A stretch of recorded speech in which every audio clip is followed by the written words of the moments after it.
Mark Alone, probably most known for running the Fire Inside page blog thing. Been in the fire service 16 years now. Currently a captain. I work for West Columbia, South Carolina Fire Department. Been there since September. Worked for a large county before that. Do some teaching across the country through some of the bigger fire conferences, some departments as well. And most of my materials about culture. I do a class on probationary development and then one on short staff company officer operations. So appreciate you having me here. I think it's gonna be a fun little conversation. Cool. Well, hey, everybody. My name's Jared. I'm a captain with the fire department in Norfolk, Virginia, which is right in the mid-Atlantic, old East Coast Fire Department. I've been there for 15 years. I'm currently a captain assigned to an engine company. I currently run the trial by fire page. I go around the country and teach about company officer leadership is mainly my focus. I'm also a major engine company super freak. But I enjoy just getting around, talking to people about my passion and the important role and the influence that the company officer has in the department as a whole. So, like Mark said, I'm pretty excited about the conversation. I think it's gonna be fun. Awesome. All right, so I sent out a few questions to both Mark and Jared. When you're opening up a conversation, when you're talking about the worst fire officer program, for many people, it manifests horror stories of people getting, as a firefighter, young firefighters, old firefighters, whatever, a lot of yelling, a lot of finger pointing, a lot of blame gaming. And usually people, when they're talking about the worst fire officer, you can almost see a bubble appear next to them and the picture of that person just kind of emanating right there. It's just like, we usually don't think of necessarily the characteristics that made that person so difficult to work for or work with. But we usually think of the story, the image, the imagery of the person. And so what I asked, one of the first questions I asked both Mark and Jared is like, if you had to pick 3 characteristics that were, let's do the PC, limiting factors of a person being a successful fire officer, and maybe even what are the big 3 in both Mark and Jared's mind that are the characteristics that create the worst fire officer. So we're going to just start with Jared. Jared, if you had 3 things that you had to kind of nail down, what makes the worst fire officer?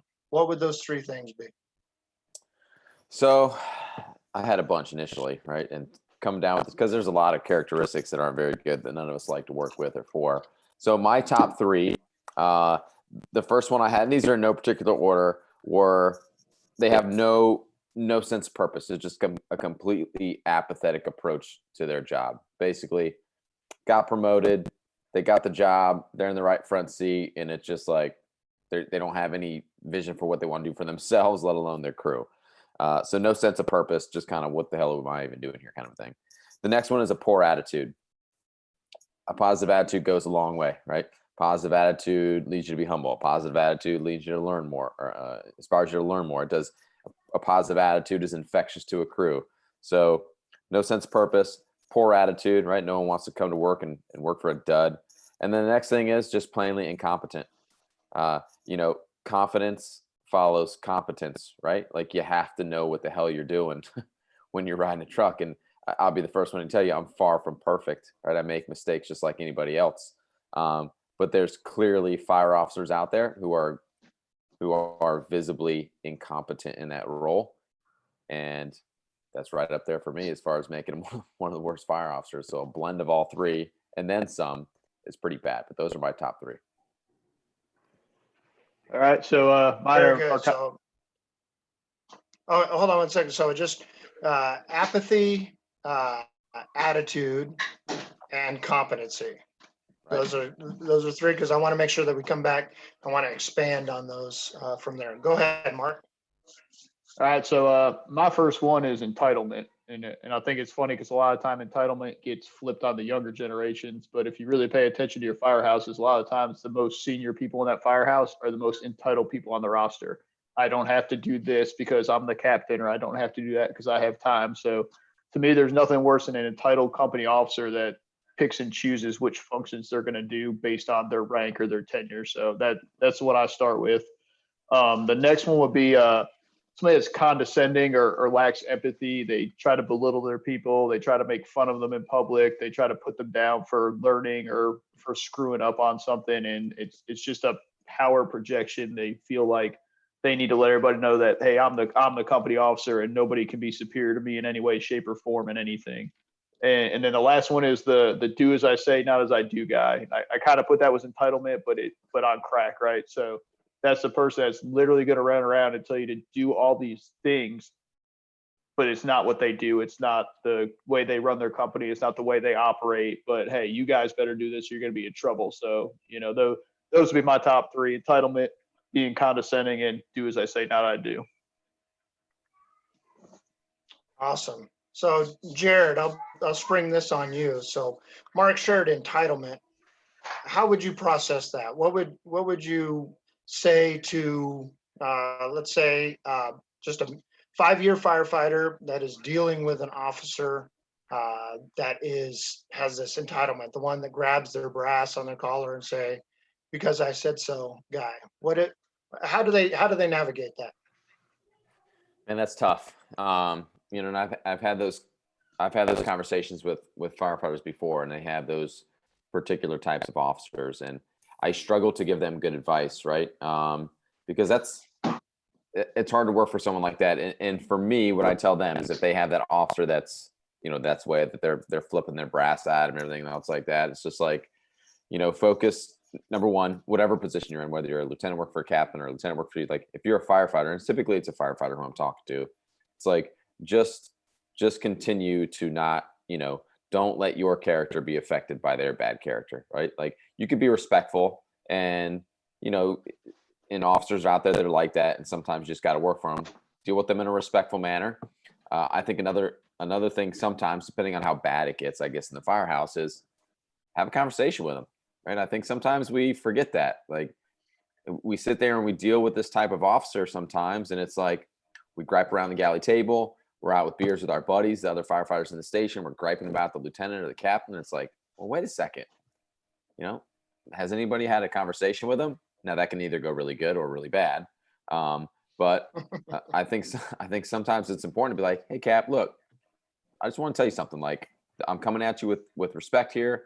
I just want you to know what we're seeing, and I just simply want to have a conversation with you.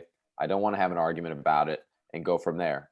And again, that can go two different ways.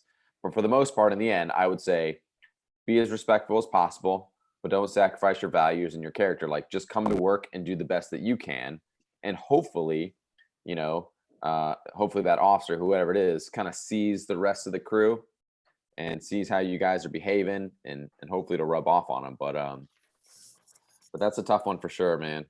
Working for somebody like that who likes to flip the brass at you. Sometimes, people like that don't change, and it doesn't matter what you're going to do or what you say, they're not going to change. And sometimes just getting away from them is simply the best thing you can possibly do if you can. Yeah, absolutely. And so flip that back on you, Mark, so Jared's first was apathy. You're working in the firehouse, you have an apathetic fire officer, and you're the go-getter. You're the one that cares a lot, and that causes that conflict because we sometimes think, at least I think, that sometimes that apathetic officers are sometimes characterized as non-affecting. They're just apathetic. They don't care. But what I see is that apathetic person does a lot of damage. How does the passionate or the courageous, the encouraged firefighter, how does he deal with that? I mean, what are his options? So we know Jared's, hey, we have to have that tough conversation, but what else? What else can those firefighters do? I think it starts with, as a firefighter, you really got to manage your expectations. If you know that you have somebody that's apathetic, you kind of got to figure out, how far are you going to try to bring this person towards the center between where you are and where they are? Because I think a lot of the time we get discouraged when we can't bring people to our level, and especially if it's a subordinate trying to bring their supervisor, to the side of caring and being passionate. And I think you'll find too, most of the people that get like that, there's something that happened in their career, whether it was just, a low standard or an event or a bad experience with their own supervisors. At some point they lost their passion. I don't know too many people that get in the fire service and didn't care for it at some point. So what I found that's worked, because I've been in that situation a couple of times, and one of the things I found that worked was, if you can talk to people and try to figure out what event that was, maybe not make it like a training or anything, just kind of, around the kitchen table conversation, what used to make them fired up? Were they into the trucks? Were they into the equipment? Were they into training? And then slowly start finding ways to bring them back in, maybe unofficially, where you're saying, hey, hey, Cap, I'm just curious, I've never seen this piece of equipment, what does it do? And kind of bring them into those more informal settings, whether it's one-on-one or even if it's just the crew sitting around the pumper.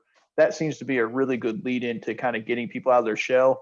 And then on the other side of that, I think too, if you have people that are really fired up, and I don't know how it is all over the country. I can only speak to where I was, but down here in the Southeast, formalized standards for firefighters is kind of like a more recent thing. So a lot of the guys that were leading these crews, they didn't have the formalized training, they didn't have the binder certificate. So it's actually kind of threatening in a way, which is odd, because you wouldn't think somebody with 25 years experience is threatened with by a 5-year firefighter. But when you have all this binder stuff, a lot of the time they're apathetic because they're worried they're going to get passed over.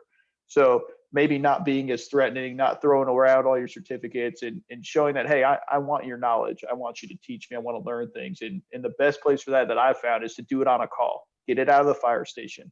You're doing some overhaul. Hey, tell me about this. You're on a fire alarm. Hey, tell me about that. So I think just bringing the apathetic person into the conversation in a non-confrontational way that tells them that you value their knowledge is probably the best course of action. Yeah, agreed. And so, Jared, you mentioned the conversation. Having the conversation is a two-edged sword at times.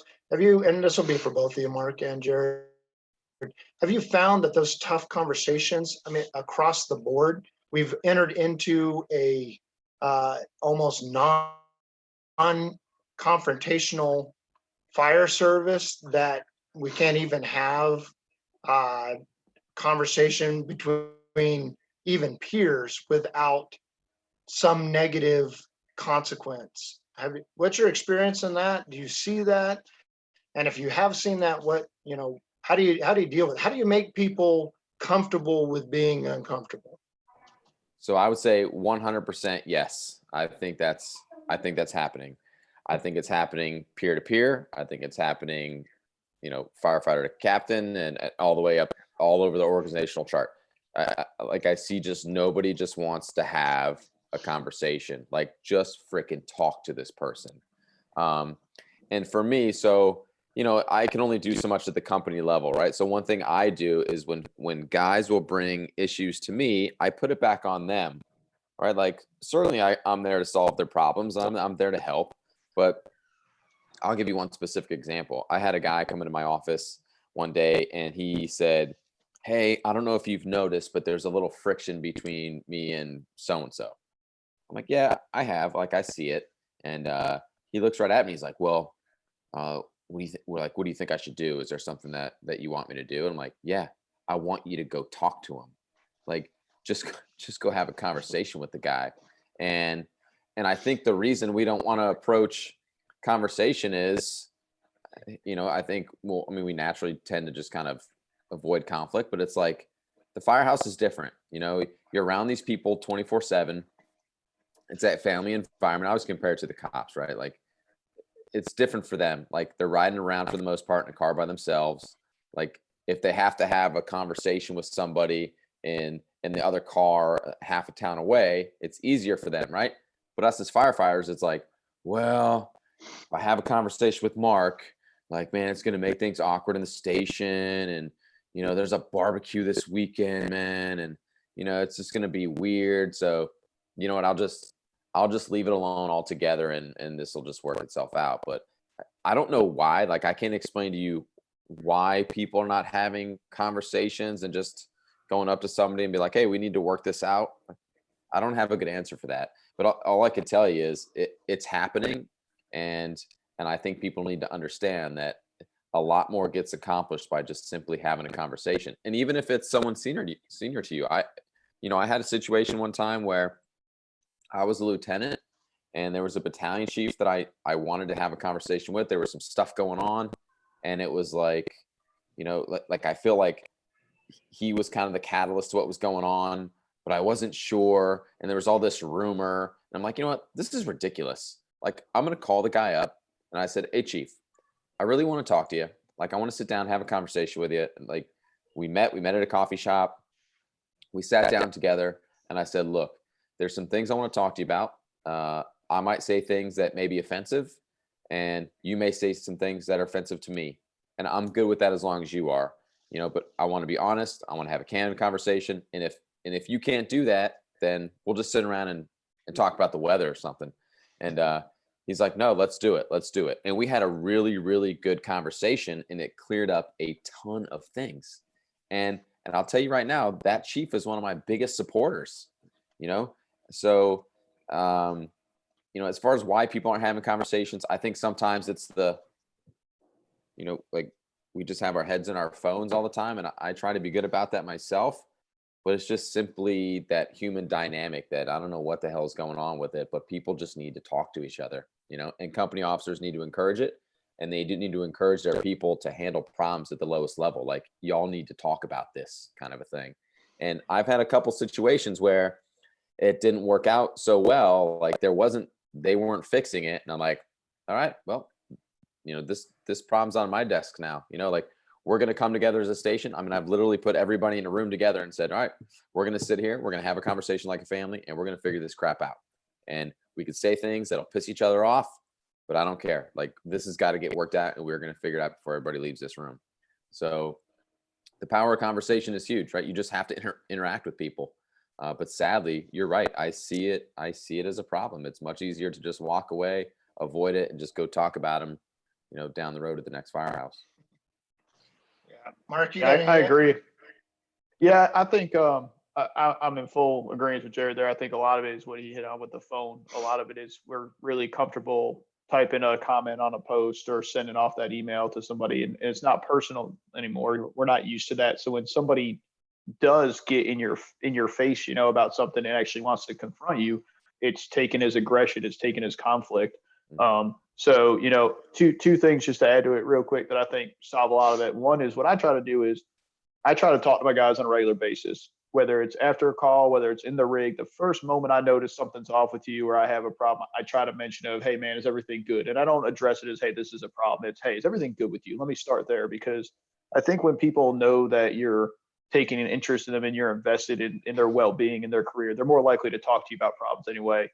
And then on top of that, I think we associate, especially the "come to my office" thing, right? Or, "Hey, I need to see you over here." So I try to get the guys in the office every couple months and sit down and, "Hey, sit down and shut the door," and you watch the fear. And then it's kind of like, "What's going on, man? How are things? Am I doing a good job for you? Do you feel like the crew's doing good? Where are you?" That kind of thing. So that removes that stigma that every time we need to talk, it's about something bad. They're a little more open.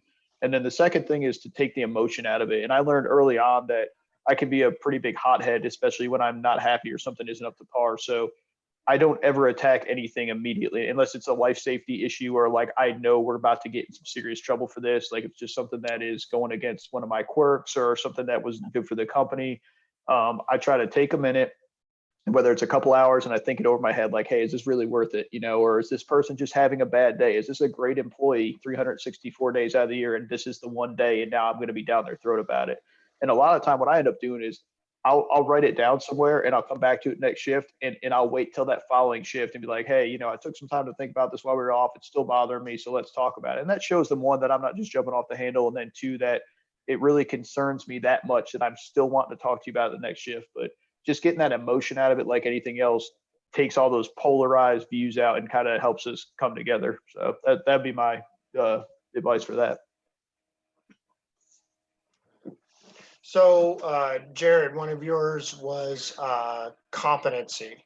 And, if you follow Jordan Peterson or even Jocko a little bit, or even on kind of any of the new leadership writers, the competency hierarchy is what everything should be based on, which, we have a rank structure and all that. But how do you see, because you mentioned competency as, or lack of competency as one of the characteristics of the worst fire officers, if, and we know that it's hard to dislodge a fire officer from their position. What is a group of firefighters going to do with a officer that is strategy and tactic competent lacking, and then maybe bridge that over into firehouse dynamics lacking in competence there? So I think the best advice I can give to somebody that's in that situation where they feel like their officer is incompetent, right? I think they have two choices. One, they could sit around and recognize that this person's incompetent and do nothing about it, right? And gripe about it. And yes, it's frustrating. I get it. Like, you can sit there and be frustrated and do nothing about it, or you could do something about it, right? And this goes, and I know Mark talks a lot about it. Like, we love the leadership stuff. I don't think we talk enough about the followership stuff, right? So it's like, if you, I believe that as a follower, you have to fill in the gaps for your leadership, right? So what I mean by that is, if I have a chief, right, and I'm a captain, if I have a chief who is, let's say you mentioned strategy and tactics, right?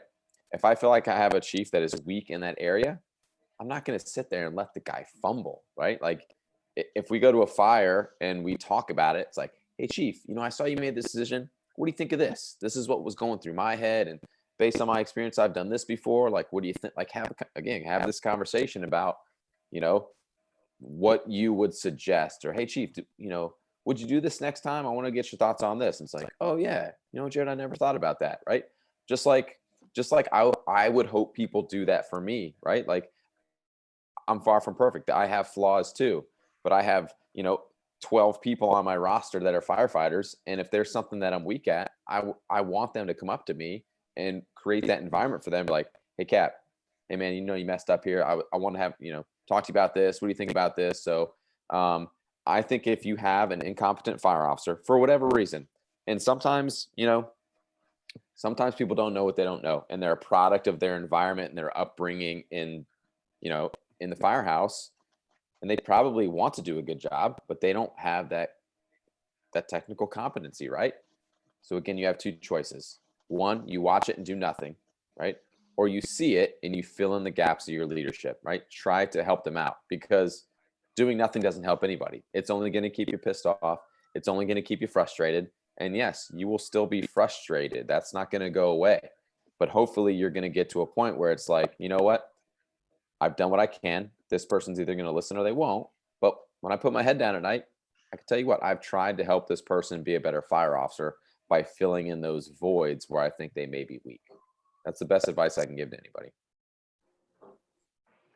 And so bridging over to that, Mark, so condescending is one of the ones. So you're not afraid to address issues. You're talking to your peer officers, or maybe your superior officer, your firefighter, you're talking to your officer. But when you do that, it is, no matter how you approach it, it seems like an attack, because the condescension of, how dare you question me? How do we deal with that? Yeah, I think it's kind of, not to go back to what we've already said, but I think this is another one where communication is key. And normally there's a underlying thing that's causing that, whether it's what we just talked about, where somebody is not confident in their own skills or abilities, so they're trying to deflect attention away from themselves, or it's a past, experience that they had. I know a lot of people that are like that, just because when they came up, that's how their officers were. They, that's just how things were. That was kind of that old school, they called it paramilitary, even though it really wasn't, but they took that kind of drill sergeant approach to just constantly yelling and screaming at everybody and treating them like crap to, show their power. and nobody ever addressed it. But I think also too, sometimes what you'll find is a lot of times it's a personality conflict. And I know I've had this a lot of times in my career, not even with officers, but just with peers as well, where like we would just be going back and forth about stuff. I mean, I can tell you when I was a driver, I had another driver at a station and we went back and forth over stupid stuff on the truck sheet for so long. And finally it came to, that blowout in the bay. And what it came down to was we both thought the other one was trying to make the other one look bad. And that wasn't the case. We just had different opinions. So sometimes it's as easy as just pulling that officer aside and saying like, hey, Lou, not to be out of line, but is there something I've done to you? Is there a reason why you're treating me like this? Maybe they don't even know they're doing it right, but have that conversation, and maybe it goes somewhere, maybe it doesn't. Ultimately, if it's that bad where it's affecting the team's performance, I think at some point you have to bring it up the chain. And I don't ever think you should go around somebody. I think you try to have that talk and say, this is what's going on. If they treat you like crap, say, okay, cool. Like I try to talk to you about this, but I'm gonna have to bring it to the battalion chief now because, this is no way to be on that crew. And I think that's a step we miss a lot of the time. We try to hit it at the source and it doesn't work. And then we don't really know how to go about it without being insubordinate. But at some point you have to escalate things if it's that, bad on the team and that bad on performance. 100%, 100% on that. And I think like you said, I think why we seem to, on these particular issues, why we seem to, kind of close the loop around one kind of ideology is that the lack of communication sometimes is the problem, even though we see it as attitude or, struggles with personality conflicts or something like that. Sometimes it's just simply a matter of lacking communication skills, which is going to bring me to my next good segue. Bring me to the next question: is officer development. If we want to have a fire service that has competent, confident, encouraging fire officers that are entitled their crew to success, how do we create officer development programs inside the departments, and where do we find it outside? Because we know we can go to outside training now and get forcible entry training, no problem. But where do you go if your department doesn't have any officer development?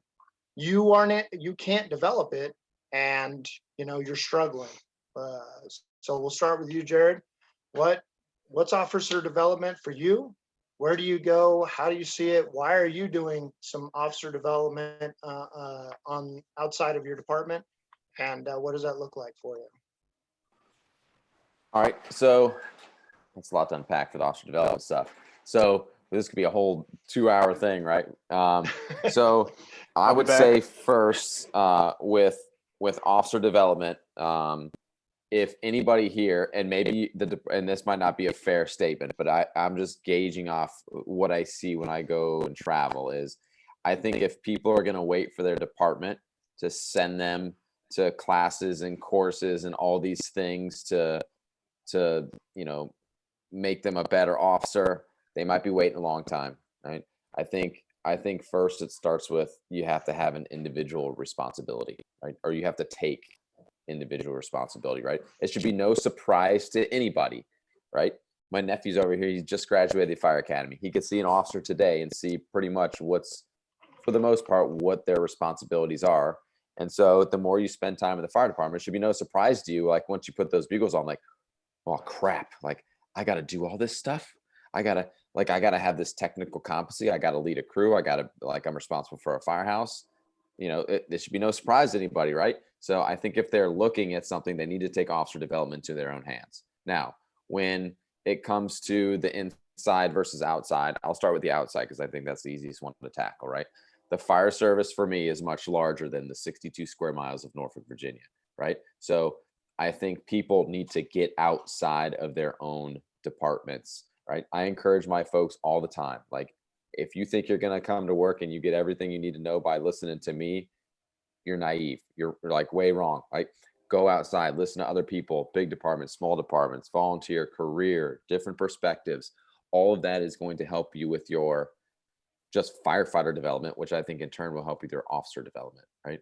As far as internal programs, I think a lot of them are kind of watered down. I think if you were to start one, we talked about this last night, and I liked what Jonah had to say, Jonah Smith out of Charlotte. The first thing is, like, what's the problem? Like, what's the need? Like, take a look at what's going on. Are there problems on the fire ground? Are there personnel issues that are festering in the firehouse? Do your officers not know how to write reports? Do they not know how to have conversations with people? Do they know how to give performance evaluations? Some of the cool stuff, some of the not so fun stuff, right? So I think the first thing is identifying, what are we missing? Like, what do our officers need? And that could be done through surveys. It can be done through just popping in a firehouse and talking to some of the officers, like, hey, what do you feel like you're missing here? What could the department do better to help you become an officer? Well, this, that, and the other, and you take note of those things. As far as the actual programs, and I reinforce this as much as possible, a lot of departments, I'll use my department as an example. We have an officer development program. It's 12 weeks long. You have to have it before you sit for promotion, right? And I don't know how everybody else's department that's watching, we don't require a whole lot when it comes to taking the test. And what I mean by that is, you have to have the Professional Development Academy, which is that 12-week program, right? Other than that, 6 years, there's time. There's no additional requirements. So, to think that an officer development program anywhere is going to, be what's needed and then that's it, we're making a huge mistake, because officer development programs are just products that you roll off the shelf, right? We deliver it and we say, all right, Mark, you went through the program, you're good to go, right? And we do nothing else. And then typically what happens is we leave that new officer to just figure it out, right? There's nothing else after that in a lot of places. So I think sometimes there's this sense of, I get promoted, I've made it, I'm done. Like, I don't need to do any more else or anything else, right? Like, I'm at the finish line, and there's no officer development after that. I mentioned this on a Zoom meeting last night. Is the military does it, as far as I'm concerned, does a very good job at this, right? And the Navy in particular, they recently changed their officer development programs or the leadership development programs. It used to be junior officers, junior petty officers, you got promoted like NCOs, you went to this program, right? But there wasn't a whole lot after that. So the Navy recognized, like, well, wait a second, we need constant, deliberate training over the course of several years. Like, we have to take this officer development stuff seriously, right? Last night I was talking about, and this might, for the 17 people that are on here, well, actually one of these people might get upset, but I've heard, well, this person was a great firefighter, they're going to make a great chief. I don't know. I struggle with that, right? Or this person is a great firefighter, they're going to make a great company officer. That has some value. Don't get me wrong here, right? But it doesn't stop, right? There's got to be continual officer development, right? I want a chief. Sure. Does it matter to me personally that this executive level chief was a good firefighter? Of course it does, right? But I also want that chief to dabble in a few other things, right? Not just be a good firefighter, get promoted, and they do nothing else until they become an executive level chief, because they tend to become disconnected with the line. So officer development, I think, is important. Number one, take individual responsibility for your development. Don't wait for anybody else to do it for you. All right. Go out there, take classes, make the investment in yourself, because ultimately, if you want to be a company officer, now you can invest some of that time and effort into other people. And then guess what? Maybe we'll find our utopia, right? Everybody will start to do the right thing. Everybody's thinking about the same things. They're focused on competency, strong leadership, all those other things. And it will spread like Ebola. All right. So you take your development into your own hands. Don't wait for your own department. Officers that are already, the people that are already company officers, remember, people are watching you, right? They're watching what you do. They're watching what you don't do. You're an officer development program, whether you realize it or not. All right. So what you do matters for your crew. And then beyond that, I'm not a chief, so I guess I can't really talk about what chiefs are supposed to do. But I would say you're not at the finish line, right? There's continual leadership development that has to happen all the way up until you walk out of the door of that fire department. All right. Mark, you want to follow up on that? Yeah, so what I think it starts with is know what you want to do with your career. I see a lot of people that get into officer roles, whether it's because of money, because it's pressure from the department, or like, hey, we have turnover, so you've been here the longest, you know. And I think starting early in your career, knowing what you want, I'm not saying that can't change, but you know, if you don't like to write reports and you don't like to have hard conversations and you don't like responsibility making decisions, like being a fire officer is probably not going to be your gig, right? So, you know, be the best engineer you could be the best firefighter you could be. Not being an officer is not for everybody, right? And the more I learn about being an officer, sometimes I wonder, hey, you know, why did I want to be an officer? But you know, early on in my career, that was the direction I wanted to go. So then to build off that, know the requirements. Too many times we wait until a promotion board comes out to go get everything we're supposed to have already. And when you're in that cramming just to meet the requirements to write the test, you miss the education that comes with it, right? And experience will get you so far, and that's fine. But like Jared said, you know, being a good firefighter doesn't mean you're going to be good in that front seat. It means that tactically you're probably going to shine, but there's a lot of other things that go into it. And it's very much, you know, instead of looking at it as, you know, you're becoming you're just going to move up to officer, it's just another building block. You're adding things to your firefighter. To if you were a driver to your engineer, you're adding blocks, you're not replacing them.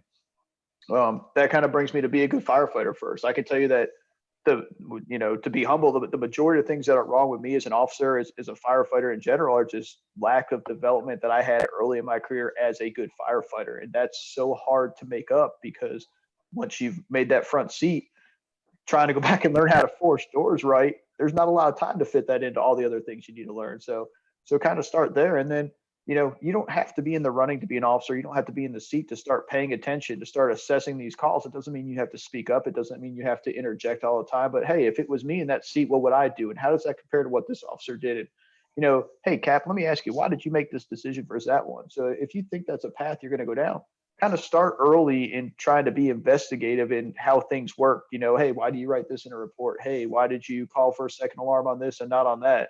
And you can learn a lot experience wise doing that. And then from there, go to your mentors, find them inside your department, outside your department. And like Jared said, the outside training's there, you know. And if you can't find it in your department, if you can't afford to travel, there's people out there that have it. I know Mark Davidson with Fairfax County. I mean, he sends me stuff all the time that I haven't had in my departments for training. They record it. They have a great training program. He'll send you a DVD of it. You can watch it in house. So like kind of tie back into Jared's personal responsibility. If you want bad enough, it's out there. You just got to be willing to go get it. Right. And so kind of the two key words, and actually it's self-accountability and accountability, ownership and accountability. So we're talking about the worst fire officers probably shirk their responsibility, their self-accountability, their ownership.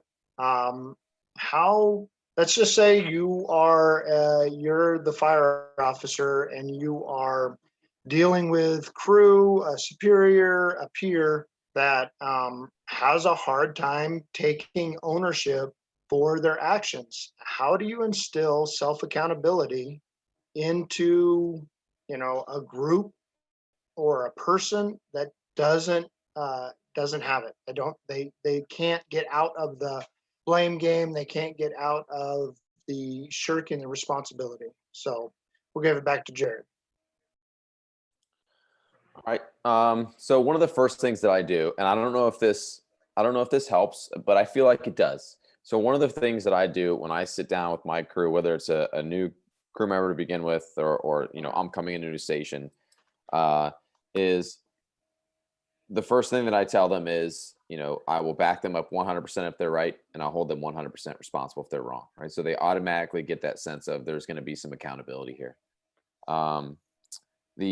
The other thing that I remind them of is it's one of the things I tell them. And in fact, I just told my new guy, he just came out of the academy a couple of weeks ago. I said, you're in a position now, or you're in a career now where it's no longer about you, right? Your actions or inactions, they affect the team. They affect me. They affect the guy next door. They have also an impact on yourself. this station, this shift, this reputation of this station and this department. So, that's what you need to understand working in this job, right? Like, so I try to get the ball rolling as far as that ownership, that accountability, that sense of, oh man, like this is a team sport here, and I need to be accountable for my actions. As far as somebody that, let's say came into my station, or they've been around a while and they're having the issue that you just spoke about.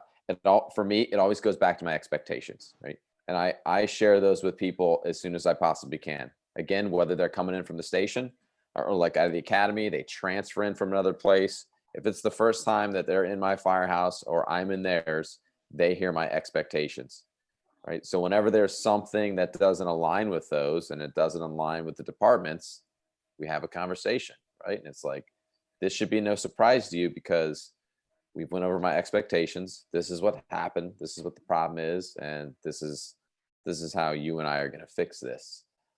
Now, if there's resistance, obviously there's formal ways to deal with that kind of stuff, of course.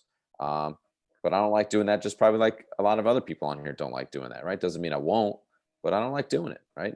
I would rather have the conversation, and I would rather go back to clear expectations and what I have going on with this particular, like, this is what the expectations are in this firehouse. This is what I expect out of your behavior. This is what I expect out of your technical competencies and everything. For me, it all goes back to that. And the situations that I've been in where I've had to have those conversations with people that, that didn't take ownership, that were just kind of had that, like the apathetic approach to things. When I would bring them in to have a conversation with them, for the most part, it was awkward at times with some of them, but in the end, I stood my ground. I was like, these are the expectations. This is how it's going to be in this firehouse. I'm going to do whatever I can to help you. I'll point things out to you. I need you to come to me and let me know if there's any issues going on. Like, I have a vested interest in your success here, but these are my expectations. So that's the best way that I try to approach that. It works most times. Sometimes it doesn't. It's people have different motivation levels and different reasons for being in the fire department. And those people are challenging, no doubt about it. But I think it starts with clear responsibilities, clear expectations. And I think the earlier, the better, whether they're right inside transferred in from another firehouse, right outside the academy, because automatically that mindset is set. That person knows that this is what the Lou or the captain wants. That's what they expect. So I'm going to try to do the best I can, hopefully. Right? Awesome. Mark, how about you? Self-accountability and accountability. How does that work out for fire officers, the worst fire officers, and personal experience? Yeah, I think the worst ones are the ones that don't show any. They're not invested. So to me, the best way to combat that is to lead by example, I guess, for lack of a better cliche term. But just because you're an officer doesn't mean that you're confined to the office. You're doing admin stuff all day. A lot of times what it means is recognizing when your crew needs help and also recognizing when they don't, and managing your time around them versus managing them around your time. That might mean late nights sometimes. That might be no day room for you. That might be eating late, whatever it may be. But, I could tell you that if you have a crew that's, not accountable, they're not really involved, it's kind of hard to push an agenda when the officer is the one out in the apparatus bay working on tools and putting some love in the truck and forcing doors by themselves, or, working on getting their mask on better, whatever it may be. And I think if you set that example as the officer, eventually somebody on that crew is going to take notice and actually just come out and say, hey, Cap, why are you out here all the time? Or, Lou, why don't you ever come in and watch, a movie with us? And that starts that conversation. And it's kind of like that video. I can't, somebody showed it in a webinar not long ago, but that, how do you start a movement? It's got that guy out there dancing like a freak, and then like somebody sees him and joins him, and all of a sudden, the whole music festivals out there with them. But it's kind of the same thing in the firehouses. You get one person out in that bay, whether it's the officer, whether it's the junior guy, the senior guy, it doesn't matter. But once somebody starts taking that investment, somebody's going to take notice, and then they're going to start growing that movement. And eventually you'll find that the most apathetic person is probably going to be the one that's, sitting out there in the day room by themselves, wondering where their crowd went. So I would say leading by example to me is probably the best way. And that goes hand in hand with what Jared said, is setting those expectations, and you live up to those expectations by by showing the crew that you're living up to them yourself. Yeah, it goes right back to one of your first statements about not doing as you say or saying as you do. Yep. Do as I say, not as I do.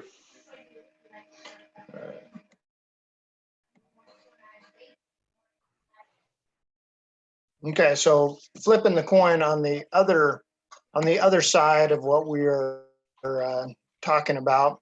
So we talked about the three characteristics of of the worst fire officer. What would be your and I know you guys travel and teach. You have to give the three tenets of successful fire officer develop or being a successful fire officer. What is the takeaway message? What are you out? What are you spreading? What message are you spreading? And we'll keep with Mark. So, great segue into what we've been talking about. My first one's accountability. I say that in all three of my programs that I have, it's accountability. Whatever you're doing, whatever your rank is, whatever your position is, be accountable to your job description first, and then be accountable to your crew and accountable to your department. What are you there for? That's what it comes down to. And if you can't get there, if you can't realize that checking the truck off is done for a reason, that keeping up your skills is done for a reason. If you can't be accountable to the public, that, I get this all the time. Well, I don't take an oath. Okay, well, make up your own oath, right? But at some point you said you were going to serve the community. So be accountable to them. The next one that grows off of that is that proficiency. Just because you promote and, doesn't mean that you're excused from all the things that you were, tasked with doing before you got to that promotion. So if you were a firefighter, guess what? You still got to know how to be a firefighter. And especially these days with staffing going down for so many places, right? Who's the nozzle man or the backup man a lot of time is the person coming out of the right front seat. I'm not standing there with a clipboard and, some kind of tactical worksheet all the time as the company officer. I'm in the stuff with everybody, right? So stay proficient at your skills, be able to get your mask on still, things like that. I think too often the company officer side kind of hides behind that rank and that supervision, and they don't get in the weeds enough with their people. And then the last one's decision making. And this is one I push big in my probationary class, is that I don't think we do a good enough job teaching people how to make decisions. We shove information down their throat. We want them to regurgitate it. We want them to, perform the skill with, when we tell them to. But where we lack is trying to teach them how to recognize when these things need to apply. So a big part of my program is, kind of that one man up thing that from the military is that if I go down in a fire, somebody should know how to use the radio. Somebody should know how to command us out of that situation and how to, get a second alarm and call the Mayday. Somebody else should know how to do a report when I'm out. Somebody else should know how the discipline process works, all these things. So, teach people how to make decisions and also teach them how to do the, one up, one down. You should always know how to do the job below you and the job above you. And in some cases, even one above that, depending on the size of your department. So Jared, go ahead and what are those three tenets that you follow suit or that you want to spread the message the most? I know your book, and I know you teach, and I know your crew, but if you had to boil it down, it's like, hey man, this is what it's all about. I think Mark got a hold of my notes and took some of mine. I had some accountability and decision making on there. So as he was talking, I was like, oh crap, let me come up with a few more. Sit out. So for me, one of the things, if I had to really hammer it into one, is focus on the power of your influence, right? Like, that's the thing I try to preach about the most. And I first heard Dan McMaster say it. He said, if the company's right, the department's right. If the company is right, the department is right. So focus on taking care of your crew. And there's a lot that gets lumped into there as far as accountability and training and decision making, stuff like Mark said. But focus on the power of your influence, right? Don't forget how much people will learn from you and pay attention to the things you do, and they won't forget it, right? The good and the bad, right? They'll remember it for a very long time. Another thing is being involved, right? Being an involved officer, right? Which means, it's tough. There's administrative responsibilities like everybody else has. I have the same ones, right? Where I feel like I'm sitting behind a desk computer doing reports and evals and the whole 9 yards, right? Get away, get out of the office, go spend some time on the bay floor, go spend some time in the galley, grab a cup of coffee. You gotta be an involved officer. And it comes to just, like Mark was talking about it earlier, like knowing what's going on with your folks, and I've been so caught up in things at work, and I've had guys come up to me and they're like, "Oh, I got this going on, that going on," and like I feel like an ass. Like I'm like, I need to know about these things. Like I want to know this about my folks. So you have to have, it has to be deliberate. It's got to be intentional, right? Focus on being an involved officer. And the last one was similar to what Mark was saying, help people fill your position, right? And I don't think everybody, we try to shove people into promotions sometimes. And I'm not saying that's a bad thing, but help people develop in their role and prepare them to take yours. Like I know, like I want to be comfortable when I walk away from my firehouse and somebody's jumping in the right front seat in my position, that everything's good to go, right? There's going to be no problems. They're well trained. They can make decisions. They can hold folks accountable. They're going to do the right thing.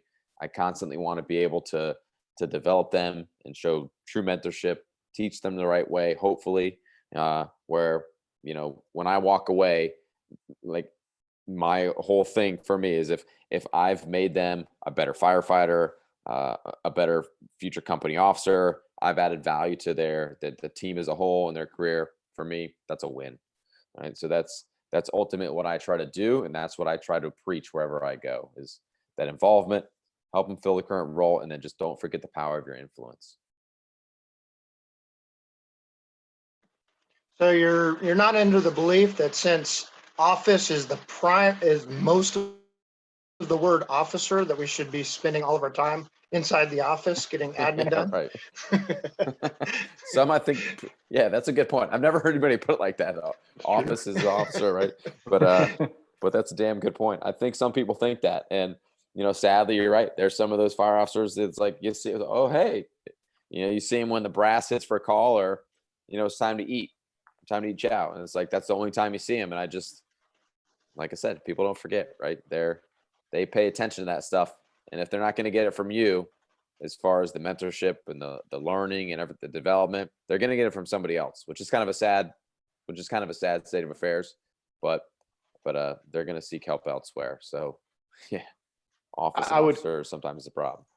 I would counter that with where company officer. So your office is in the right front seat of the fire truck. So get your ass in the truck and go do your job, right? That's right. Yeah, I got you. Yeah, absolutely. And so I'm going to we're heading toward examples. I gave you those questions, good examples of that. But just before we leave I think we kind of moved, both of us, or both of you guys have moved around the mentorship relationship.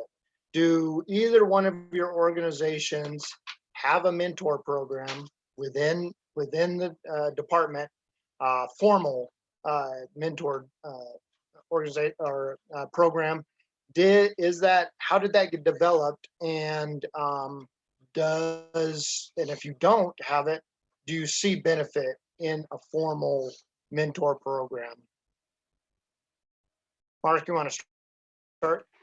Yeah, sure. So I've never had a formal mentorship program in any of my departments that I've been with. And I used to kind of subscribe to that when it first became a thing in the fire service. People started talking about it. But in the process of getting my degree, taking some management classes, one of the things that we discussed was that, mentoring and coaching are virtually the same thing. The difference is that mentoring has like a personal relationship involved with it, where you're more invested in that person, on a personal level beyond the professional level. So my feeling is that I think where we go wrong in the fire service with the mentoring thing is that we confuse those two terms. And I know they're just words. It doesn't make a difference, but I don't really believe that you can assign people to be somebody's mentor. I think you can coach somebody, but getting two people to gel like that, off a sheet of paper, I don't think is realistic. And I can tell you that a lot of the people that I have found as mentors in my career were not part of my department. And it actually helped me because I could be more honest with them. I didn't have to worry about them telling a superior or using it against me later for promotion.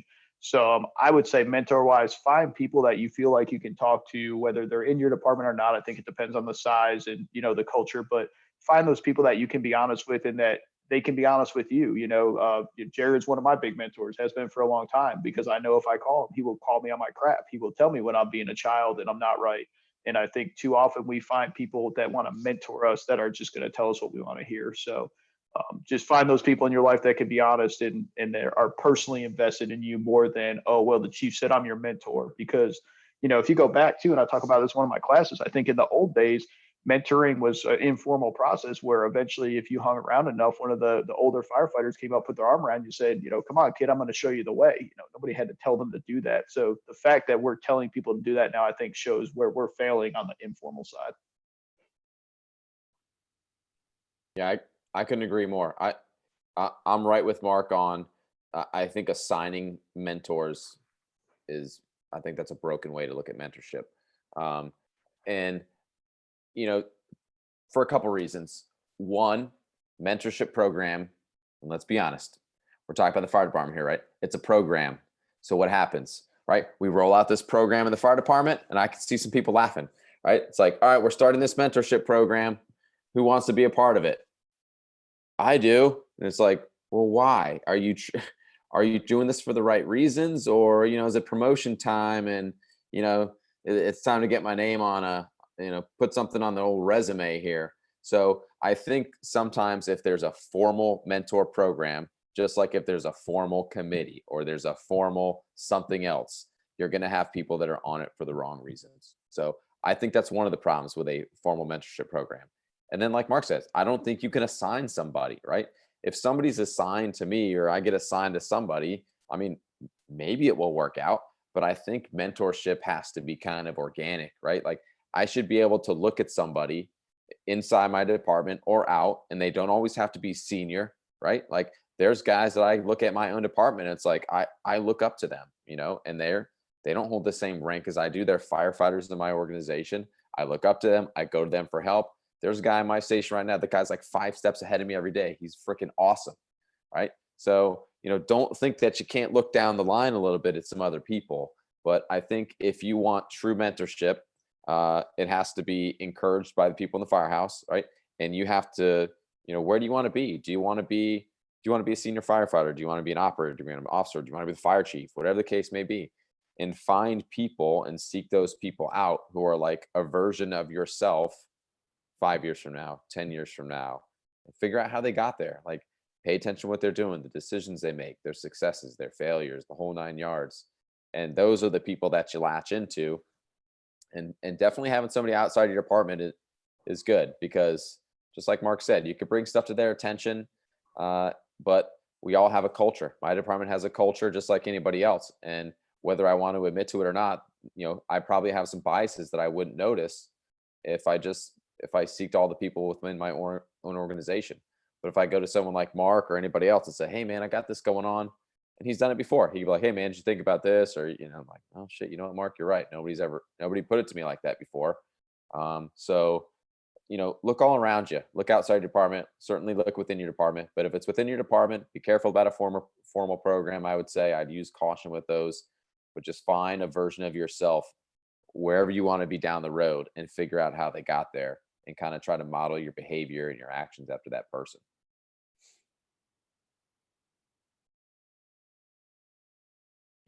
So just a little tidbit on mentor. I agree with both of you. Anytime we introduce a program in the fire service, it often becomes routine, and the people selected can become political, popularized, or anything else like that. I do know for our department, at the very base level, every new recruit is assigned a mentor, somebody that is there to give them just the Gresham way ropes. And I think that's been successful, but we don't have anything in that company officer rank either. And so it would be difficult. One of the things that I have is I have an anti-mentor. I share my information with somebody that is such a hothead and so over the top on everything that as soon as they tell me what they would do, I just like, perfect. I'm not going to do that. That is like the worst idea I've ever heard. And so that's that just taking it like the other guys, oh, I thought we were playing bad cop, you know. So it's like, oh God, I would never say that. That's too much. And before we leave this, because it kind of came up, I believe that the worst fire officers think coaching and counseling is one word. Okay, how do you break that apart? You individually, how do you break coaching and counseling apart? I think, Mark, you touched on it a little bit about bringing people in to talk when it's a positive thing, you know, to build stuff on there. But, you know, if people are sitting there, because I mean, it's almost on every leadership, management, officer management, coaching and counseling. I think people think it's one word, you know, so what's your insights on that? We'll go ahead and start with Mark. Yeah. So, yeah, I totally think you're right about that. And it's funny because kind of I feel like people think it comes with the territory. I'm an officer, you know, I got to be putting paperwork on people every time they screw up. And, you know, so here's my philosophy on it is that, you know, I like to just talk about things as they go down. I like to hot wash everything in the rig on the way back if we can, if it's appropriate, unless it's like a real personal thing I got to take up with somebody that needs to happen away from the crew so I don't embarrass them.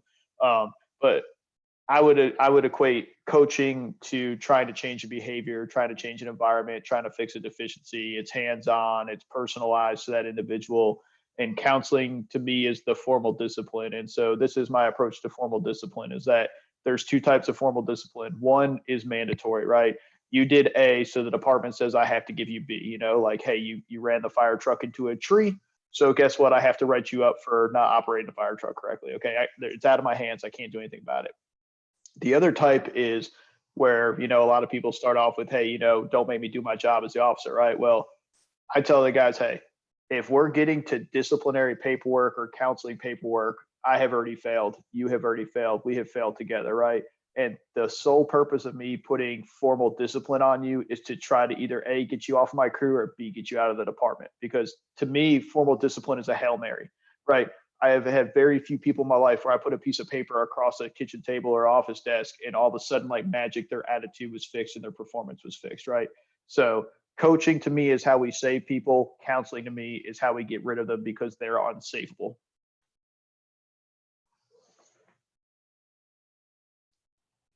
I agree with Mark again. Jared, what do you think about that? So for me, coaching, you know, like I played baseball growing up, right? So you got a coach, right? Looked out for the team, everybody, but he taught you how to stand, taught you how to hold your bat, look at the pitcher, keep your eye on the ball. Like it's just these constant conversations, this constant visitation of certain behavior. And it just, again, it's that deliberate involvement in the people that are in your station. So I think there's a very, very big difference between coaching and counseling. Coaching is just that. You're sitting there coaching. You're either recognizing something good and encouraging it, or you're recognizing something bad and you're trying to fix it. Counseling is just that. It's formal. You know, I mentioned it earlier.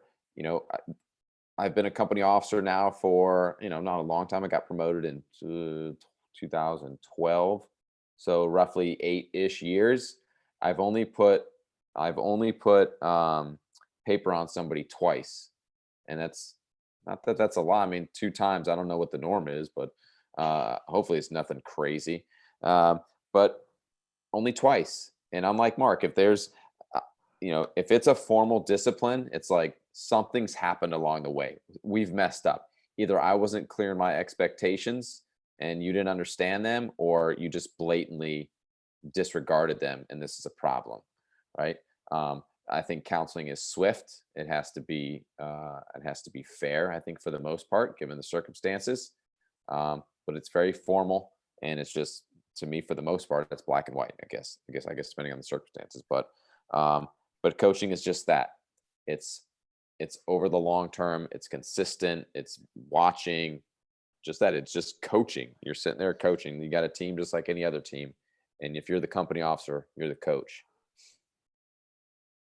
Alan, can I throw something in real quick about? Yeah, absolutely. Yeah. So just before we get off mentoring, Alan made a point over here, and I kind of had a personal thing to go with it. He said, you know, you don't have to have somebody that's older than you or more experienced than you to be a mentor, right? So something that brought that full circle for me, I took a lateral in September as a company officer to my department. And so I really leaned on my operator a lot during that time period, right? Because, I had operational experience, I had education, but what I didn't have was knowledge of the area, knowledge of the mutual aid partners, knowledge of the crew members, what their strengths and weaknesses are, right? So I would argue that my operator has been a huge mentor for me through that transition, who does not have as much time in the fire service as me, right? Is younger than me, but I learned a ton from him. And I can tell you right now that any success I've had in my department that I joined, 9 months ago, most of it's attributed to him being willing to coach me and show me the way. So I think that's very important too, that you don't have to go up for a mentor. Sometimes it's just somebody that can help you. And a lot of time it may change with need, right? Somebody who mentors you early in your career, you may outgrow them, they may outgrow you, your needs may change. So just want to throw that in there, before we get off the topic. Yeah. So Brandon, real quick, Brandon said, and I liked what he said, when he was in the Army, they viewed as progressive discipline, right? And so that's actually how we title it in our department. We still call it like you're going to sit down and counsel this person, but they want progressive, they call it progressive discipline, right? So if there's an infraction somewhere and all of a sudden, and just to give you an idea, so we have like it's like a counseling report, which would be like the first step, right? Like this is a counseling.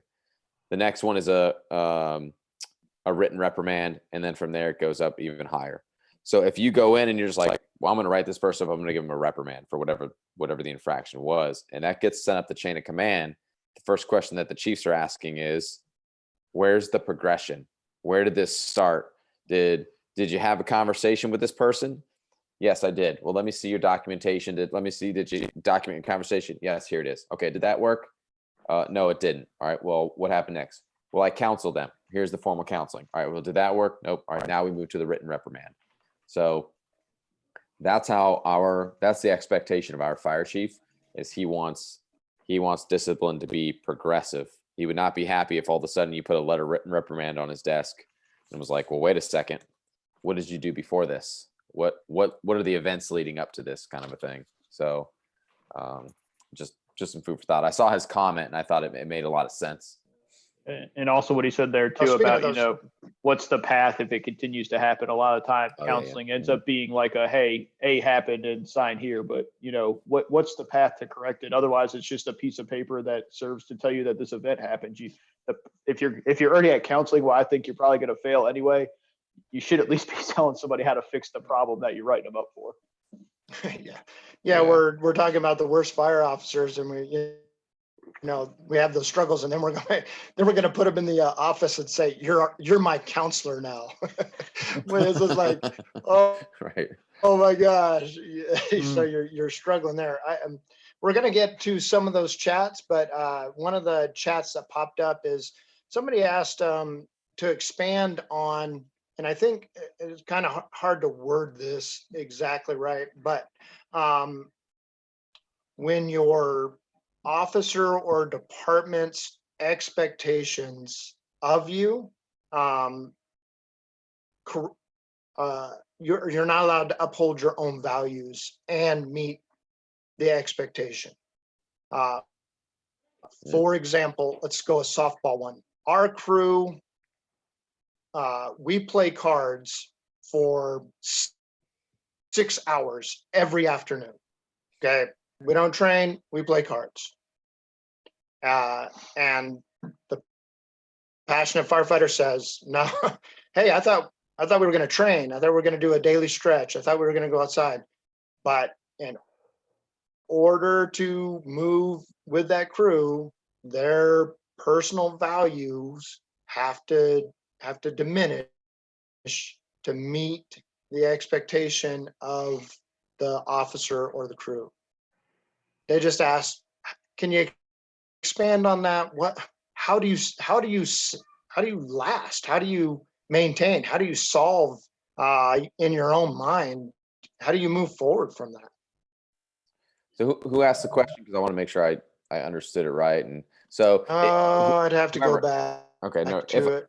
I'll answer it the way I understand it. If I screw it up, please jump in there. So for me, like, I'm trying to picture, person that has these values, this is what they want to do. The crew obviously thinks otherwise, does otherwise, the whole 9 yards, right? So what I tell people all the time when they're in those positions is, if you are around a crew that doesn't want to do any of that, like, again, it goes back to that individual responsibility, right? Like, you know the right thing, right? You know the right thing to do. And sometimes, even if other people are not going to help you, you got to make yourself the expert, right? So, like, there's no lock and key on the cross lays. So, it's like, as frustrated as you may be, go out and do it. And you know what? As tough as that may be, and maybe you're messing up and you're making mistakes, but there's so much information out there right now that you could find help, whether it's social media, whether it's YouTube, whether it's conferences, the whole 9 yards.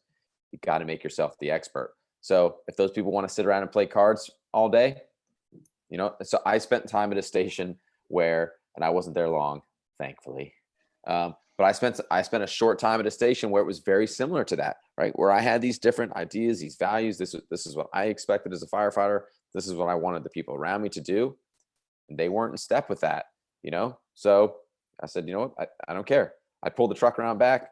I stretched some lines. I worked the pump a little bit. I timed myself. I threw some ladders on the back of the station, and I worried about myself. Not that I didn't care about those other people. I did, and I wanted them to do well. And if we went to incidents, I would certainly look out for them. But on occasion, people would walk out and they say, "Hey, man, what are you doing?" It's like, "Oh, I'm just doing this." "What are you doing that for?" "Well, here, let me show you. Let me talk to you. Let me show you what I learned the other day. I'm working on this." And sometimes, even if it's one of those worst fire officers, I've been in a position where sometimes running a shame campaign works, right? So just getting out there as much as you can, tossing ladders, because people are going to be like, they're going to make one of two decisions. They're going to either see it and be like, I got to go do something. They're going to disappear, or they're going to see it and be like, "Oh man, let me go see what Jared's doing," and walk over there. "Hey man, what are you doing?" Boom, I got him. Once they come over to me and say, "Hey man, what are you doing?" I got them. They're mine, right? And it's all in the approach, of course, right? Not just, "Yeah, I'm out here because you freaking lazy slugs are sitting around playing cards," because they'd be like, "Oh man, well, screw you, I'm going back." So as long as you approach it the right way, sometimes you could save some of them. But hopefully that answers the question. I don't know if that's where they were going, but focus on yourself.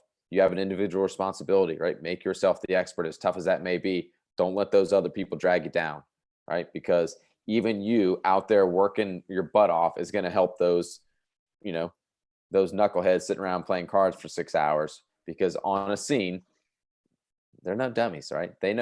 People know in the station who's doing the right thing. And I guarantee you, if you've been in that position before, they may say, "Oh, hey, what do you think about this?" Or, "Hey, can you do this?" Or, "Hey, I need some help with this." And maybe they'll see that maybe you going out there and practicing every now and then has some value. Awesome. Mark, you have some insight on that? Yeah, so I'd say from the company officer standpoint, if you come in as the officer and you have a crew, because I think that was the question, right? The crew doesn't want to do anything. They play cards and you're the officer, right? So start with, what does the department say, right? And that's a real easy lean. What does the department say? That you're going to have X numbers of hours of training each shift, or you're going to do PT each shift? That's a real easy win, because that's a fact, that's a document. You can say, "Hey, we have to do this. This is what the department expects." So that's kind of your way in.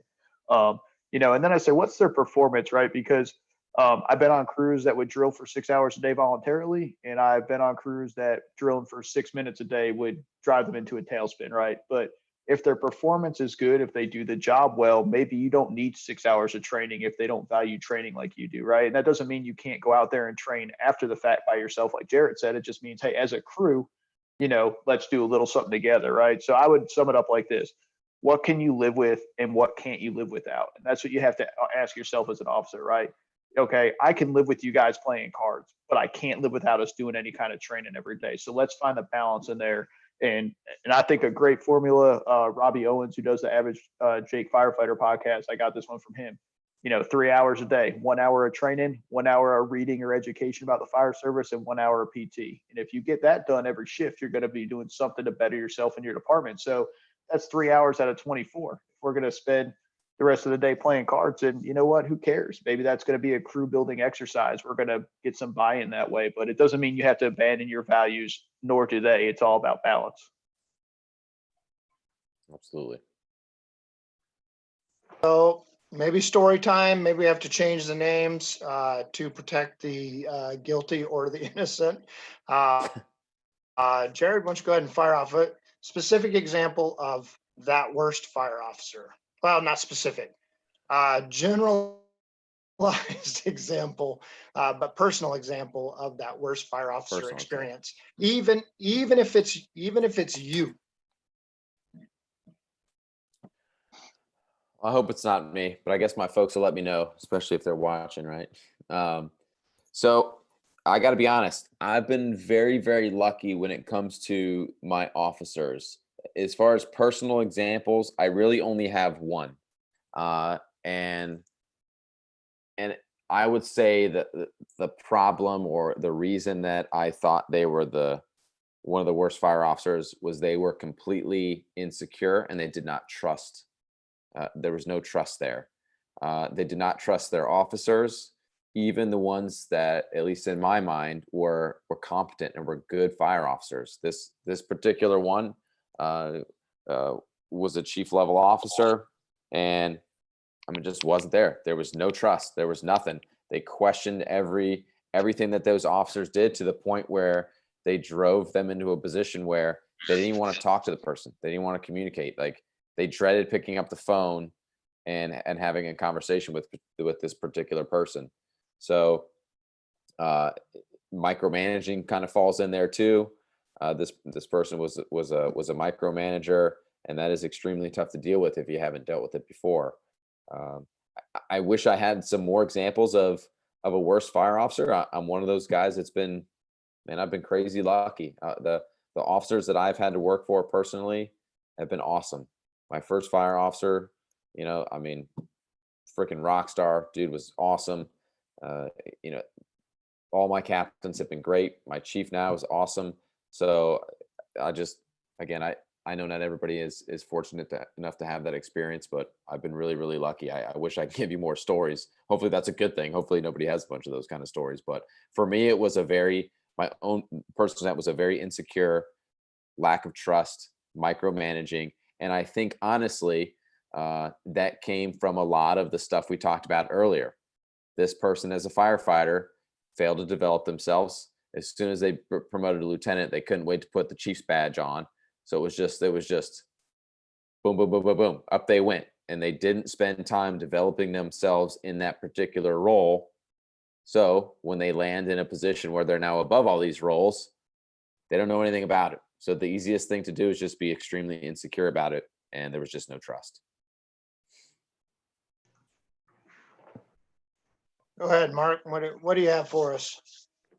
So let me start with saying this is that something I've kind of learned throughout my career, I think, and I don't know if it applies everywhere, is that I've noticed a correlation between when you first are new to a department, the people that they tell you to stay away from versus the people they tell you to align with are usually the 100% opposite. Because in my career, all the people they said, stay away from this guy, stay away from that guy, were the ones that actually became my mentors and actually taught me something. And all the cool kids were the ones that somehow, some way would try to snake me in the end. So I'll just start it off with that. I'll give you a personal example that was on me when I was a junior, very junior officer, real green. We went down to our training center. Me and my firefighter, we ran two-man crews, so it's just me, one other person. So we went down to do a multi-company training. We were going to do some roof vent, which we didn't really progressively vent as a department, so it's pretty foreign skill to most of us. And I don't know if he was trying to test out for fire one or fire two or something, but anyway, we were going over the skill sheet, and he absolutely just blew it. And so here I come with my newfound. I've been riding a seat for 2 months now, and I'm going to tell this fool how it is. So in front of everybody, I'm on the roof prop, and I'm got my little Napoleon complex finger out, that supervisor finger pointing at him. And I'm just giving him the riot act. And I got done. I'm like, this is awesome. I got to show him who's boss. He's never going to do this again. And then my first partner and officer pulled me aside and said, "Hey, you're an asshole." I was like, what do you mean? And he said, "Man, you don't do that in front of people. That's a closed door conversation. The only person you just embarrassed was yourself. And so now all everybody out here learned was that your firefighter's incompetent, and it's probably your fault because of the way you treated him." And I'm like, man, that's awful. I don't want to be that guy. And that stuck with me, and I'm very, like I told you earlier, I'm very weird about having those conversations in front of the crew or even out in the open where anybody could hear it because of that experience. So, I owe that lieutenant who mentored me there, a lot of credit for the way I turned out. And when that happened to me, And I'll preface this was that, this individual was not a bad person, very experienced firefighter. Me and him did not get along at the time for whatever reason. And I chalk it up to, I think we were probably different, so different that we were similar, if that makes sense. We were the same way, but in different ways. We just butted head a lot. And, it had come to a head, and I was doing some training with one of my new firefighters about getting our mask on. And we were trying the West Coast slide your lid back and, let the chin strap rest on your neck. And this guy lost it with me in front of the entire crew, and basically told me that I was going to get us killed because if debris fell on us and grabbed our helmets while we were doing this, it would choke us. And he was concerned for our safety, and that basically, I could do whatever I wanted for training, but I was not going to teach this new guy that crap. And I'm just like, who are you? And, when's the last time you went to outside training and stuff like that? So that was probably the worst one.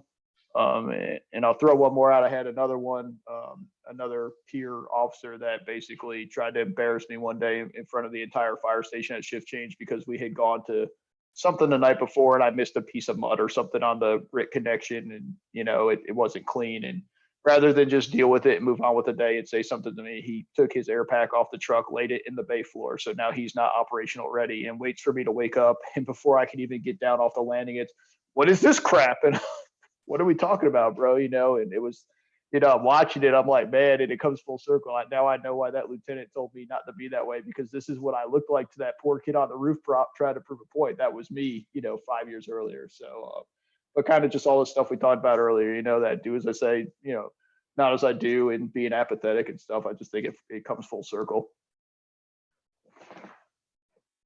So I posted a question to you earlier, before we started about, how did people go to outside training, and it's, the momentary, they come back from the mountaintop and they get back to their department, and then they grind back down to status quo, which I think is a good question. But I think even from a better question might be, you are a struggling officer, or a new officer that doesn't know anything, or you were a struggling firefighter and now you're an officer. How do you change and make it stick? How do you go from bad to good and earn that title? How do bad officers become good officers? Go ahead, Jared. All right, so that's a good question. I'll answer Alan's real quick, and the question he posed real quick, and then I'll get to yours. So he asked, how do you handle micromanager? So this has been my best approach, okay? And it doesn't always work. I mean, I'll be honest, is if I have somebody that's a micromanager, there's a number of reasons. And let's be honest, there's micromanaging is kind of a funny word, right? I think there's times where, if the company officer and the firehouse isn't right, the chief's going to get in your business. And sometimes, I think sometimes that has to happen, honestly, a little bit. I think at one point the chief's got to back off, but maybe initially. As far as how do I handle a micromanager? So I worked for somebody who everybody told me was, man, this person's a micromanager from hell. And I was like, oh man, this is going to be terrible, because I don't do well with that. All right.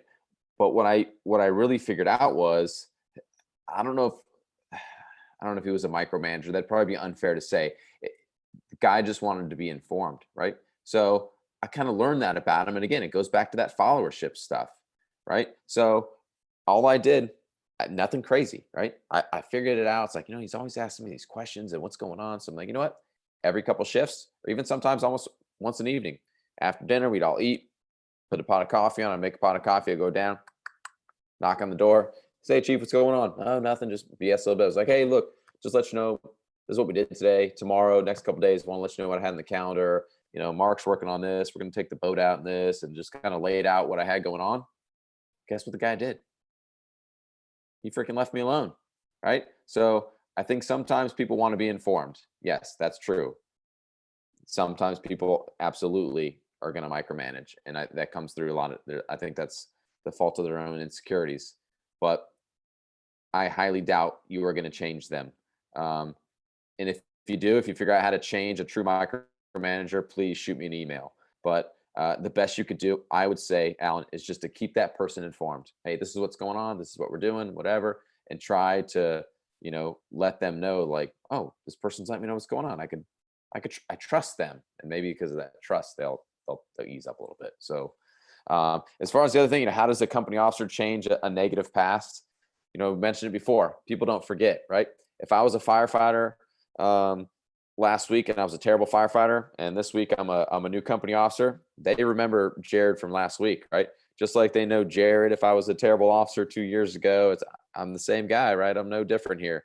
So I bring a reputation with me. I think the best thing that company officer could do if they want to make a positive change is don't hide behind their past, right? Like, don't be willing to admit to your faults, right? Especially if you're with the new crew, like, be honest with them, right? Again, just be like, hey guys, look, I'm making a deliberate effort to try to get better. I've done things in my past that I wasn't always proud of, and I admit that to everybody here. But I want to make some change. I'm willing to work on it. I'm doing, X, Y, Z. I'm taking these steps to make myself better. I'm looking for your guys' help as well. I think just showing that humility, right? I think that will go a long way, instead of just, if somebody comes in and they have this radical change in their behavior overnight, they have this past behind them, down goes your credibility.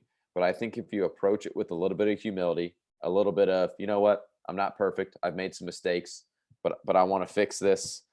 Be honest with your folks, and I think they're gonna see that, and make sure that they understand that not only are you making a commitment to own your past and move forward, but you're there to be honest with them and make a commitment to them as a team, and try to make the collective better. So.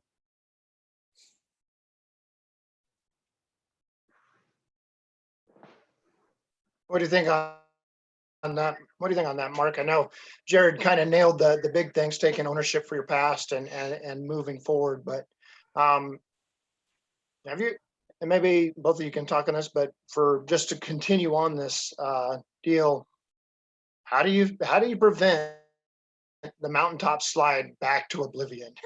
How do you come back from an awesome training and keep the momentum going? I think the first step is just acknowledging that you're going to have ebbs and flows in your motivation. And it's so awesome. So often we think that, hey, we're passionate, we're involved, I'm going to be up every day. And it's just not reality, right? I have bad days. I can sit out here on Facebook and preach every day that, hey, be involved, do reps, do training, right? But I'd be lying if I told you that I didn't have days where I just didn't feel like fighting, right? Or I didn't feel like, forcing the guys to go train, or there weren't days where they had to drag me out of the station to train, right? We all have lives, we all have things going outside out of the fire station. So to think you're going to come in every day and be 100% is a myth, right? So just start there, right? There's ebbs and flows. The goal is to make, the dips is short as possible by surrounding yourself with good people, by having that personal drive and responsibility, and things I've done in the past. I've had my job description in my locker, so I was forced to look at it every day, right? Like, and I've had my oath for being an officer, like, so you're forced to see it every day, and maybe that just triggers a little something to kind of get you going, right? So, and the other thing I think is that, plan it out to where it's hard with conference season, as I call it, because they're all kind of seen, but, pick a couple and space them out, try to do it maybe where you can take your significant other on a vacation as part of it, or take your family, and just space it out to where, hey, if you're not getting it in your department, don't go to 5 conferences in May and then do nothing for the other 11 months out of the year, right? Try to hit one maybe in February, try to hit a summer one, see if there's something in October, so that way you're getting that, steady injection of motivation. So when you are down, hey, you're only, 2 months away from going to another conference or another class or something like that. And then something I found that worked out cool, and unfortunately we were broke up as a crew by the time the class come around, but me and my whole engine company signed up to go to Nozzle Forward together. And what was really cool about that was that it kind of brought us all together on the same set of tactics, but we all took something different out of it. And then on top of that, that was two more motivated people on top of myself that, when I'm down, maybe one of them would be up, right? And that kind of forces you. So don't really go it alone. Try to, recruit followers to your cause. And then that way you can lift each other up as you need to.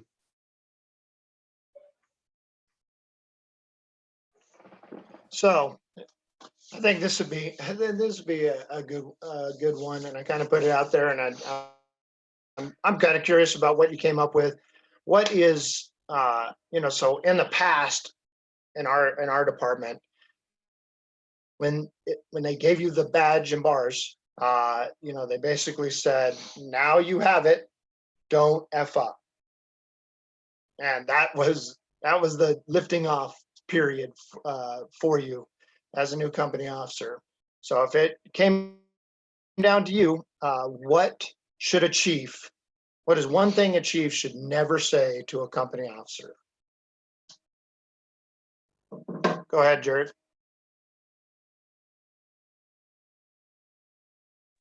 So I thought about this one a lot, and I struggled to find an answer, because I think I was trying to look for like a particular phrase or like something specific.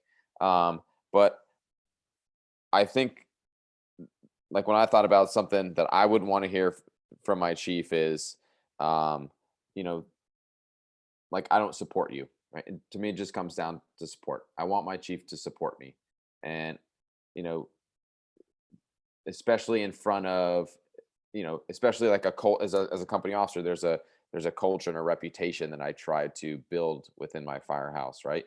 And all I want is support. I just want my chief to support me. So I don't ever want my chief or any other chief to go to a company officer and say, "Well, no, you're not doing this. No, you guys can't do this." You're looking at a guy who was, we talked about counseling earlier. I was counseled for training too much. All right. So, which is funny, I was a lieutenant at the time, and both me and my captain were counseled. I mean, we were formally counseled. I heard things like, it's a marathon, not a sprint. You guys need to take it easy. And it was just, that was the mindset of that chief. So hearing those things that are kind of, things that do not offer a supportive environment, it causes you not to trust your leadership. So I think a chief needs to be careful about the way they say things when it comes to showing a lack of support to their officers, especially when they're trying to do good things, right? And I mean, really counseling people for training too much. This person's no longer the department, thankfully, but it's like, well, did you take a trip down the street to talk to the firehouse that doesn't do anything? And you're over here in my firehouse talking about, how we're training too much. Which is funny, because this kind of has a funny story, which is kind of unrelated to everything, but I got to tell it because it's just funny. So probably 2 weeks after this conversation, we go to a commercial fire. This PJ joint catches fire. I'm on the engine. I was assigned to the ladder company at the time. So I'm acting up on the engine. Guys are on the ladder. So they get through the door, like they go through the lock super fast. Line goes in, and they make quick work of this fire. So next shift, we're on duty, morning phone call, the chief, right? The one who also came over to do the counseling. And so he calls and says, "Hey, I just want to pass along, make sure you pass along to your guys that, the fire went really good. I was pleased with how they did and how they got in there really quick and everything else like that." I said, "Oh yeah, no problem, sir. And that's what happens when we train too much." And he said, just pass it along. And so it was a little jab, but I couldn't help it. But support, right? Chiefs support your company officers, all right? But company officers support your chiefs too. But the chief should never say anything that diminishes in any way, shape, or form, whether it's through it just, don't diminish that support. Let your company officers know that you support them. Go ahead, Mark. Yeah, I was kind of like Jared. I've never really had a chief kind of blatantly say something to me that was, like just stop me in my tracks. But I think over the years when I thought about it, it kind of comes out almost nonchalantly. But when they're asking for input, especially when people say, "Oh, well, I don't think you understand," or, "Oh, well, you don't need that." All right. So let's start with the first one. You don't understand, right? So no different than me and, the people that work for me on the fire engine, right?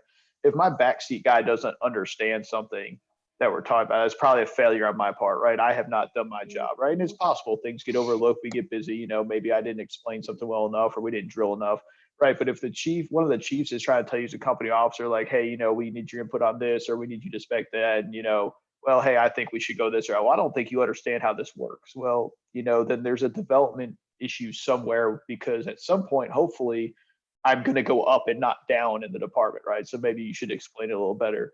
And then the other one I've never cared for is when I've asked for equipment, or I've asked for something on the rig, or to set things up a certain way, or to do radios a certain way, whatever it was. And, oh, well, you don't need that. Well, depending on how long that you've been off the rig, chief, no disrespect, I'm sure you're experienced in your own right, but who are you to tell me what I need out the windshield of my company every day, right? It's not like I just dreamed this up yesterday. Is like, hey, what can I say to get the chief angry today when he asked me if I need anything, right?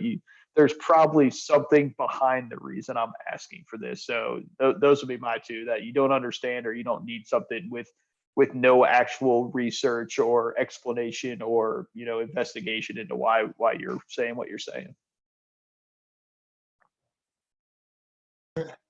And both of those are great, because it is hard to take a specific example of word said, but I think we grow up in the fire service as officers. We can kind of mold lack of support, lack of understanding. I kind of resonate with Mark.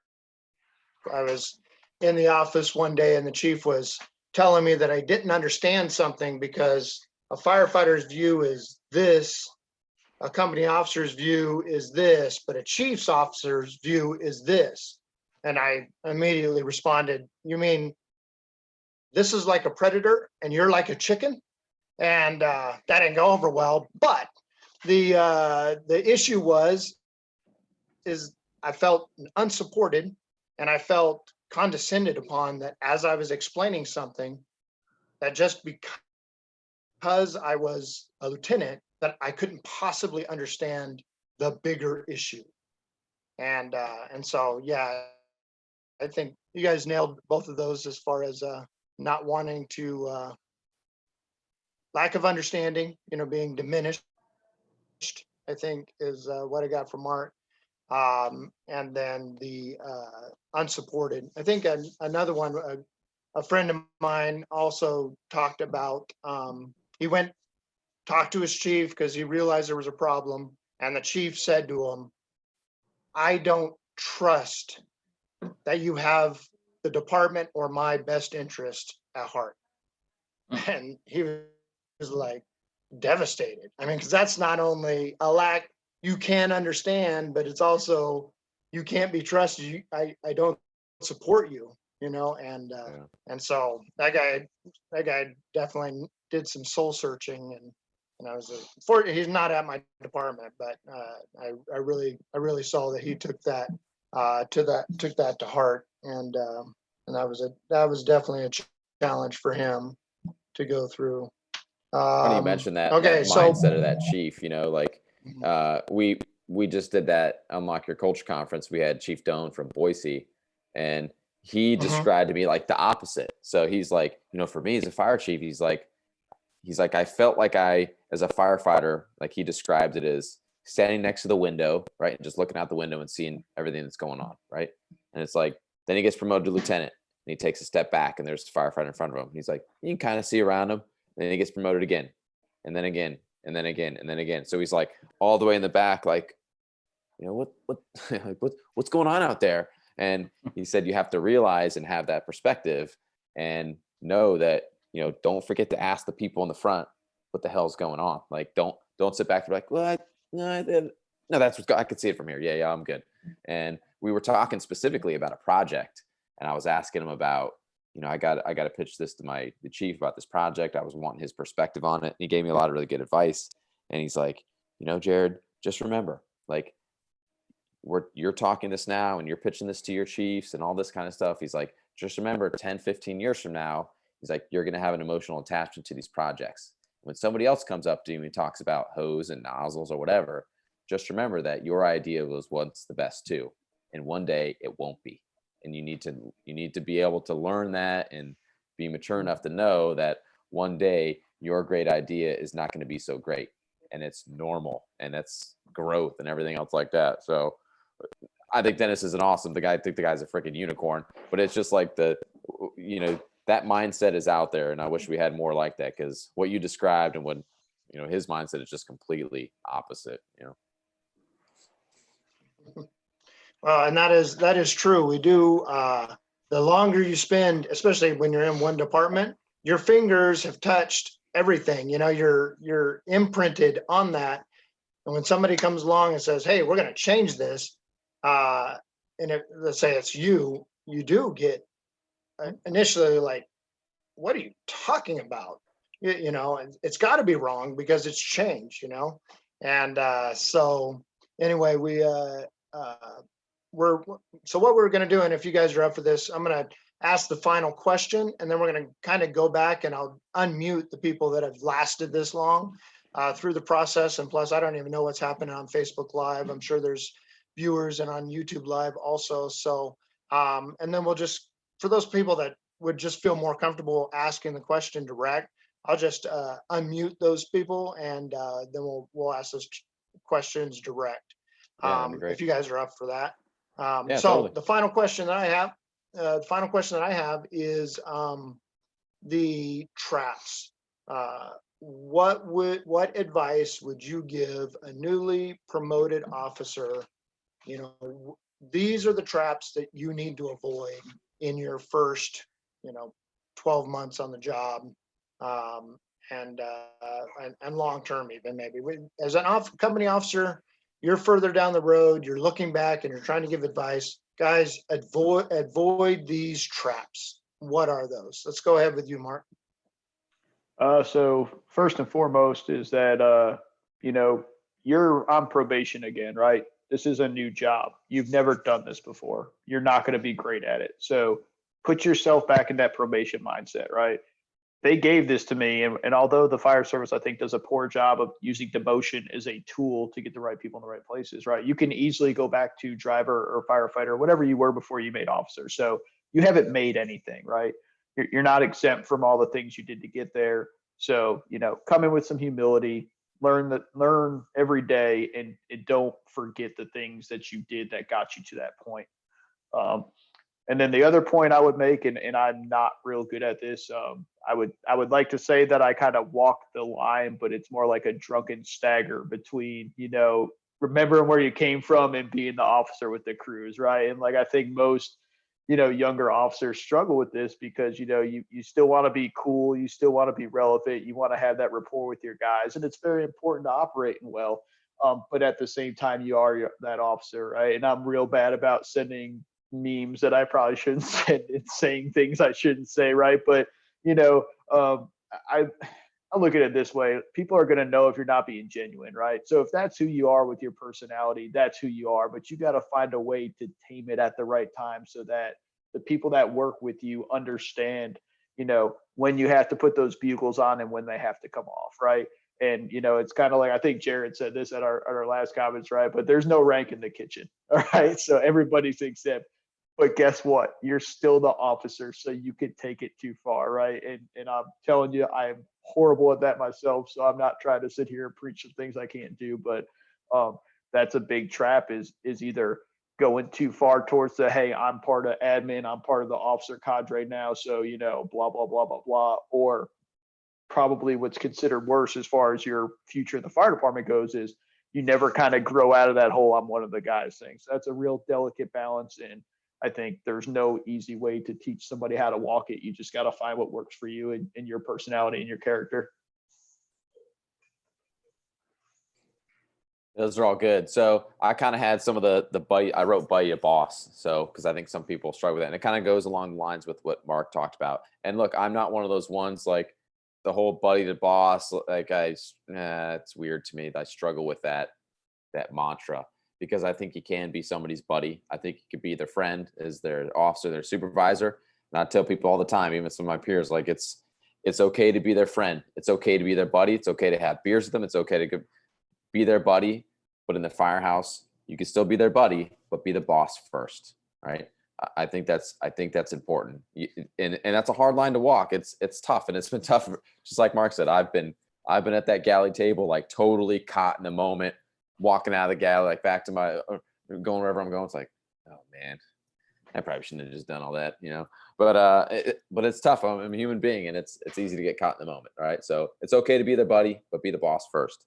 The next thing, as far as the new officer, keep a beginner's attitude, right?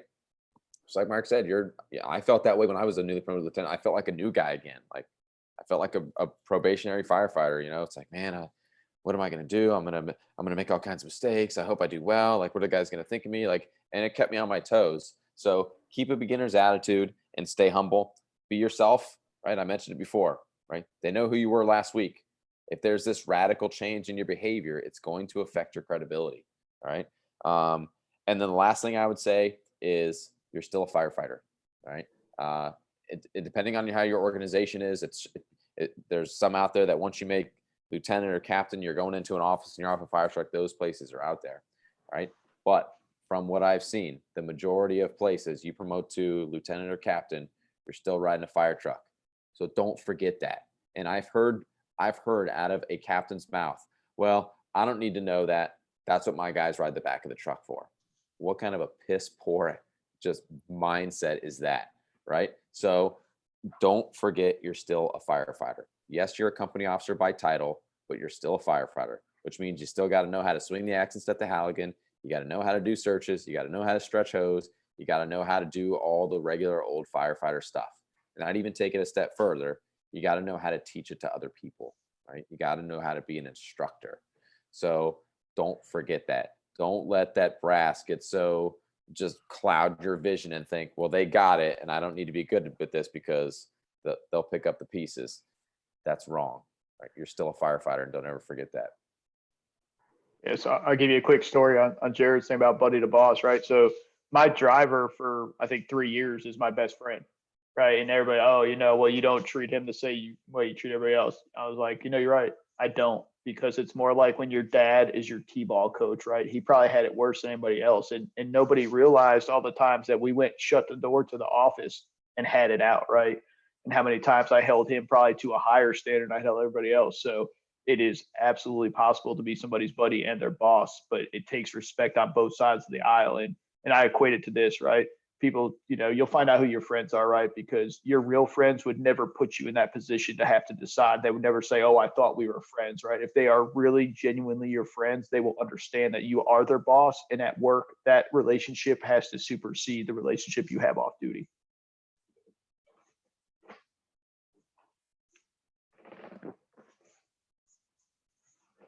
I just want to thank Jared and Mark.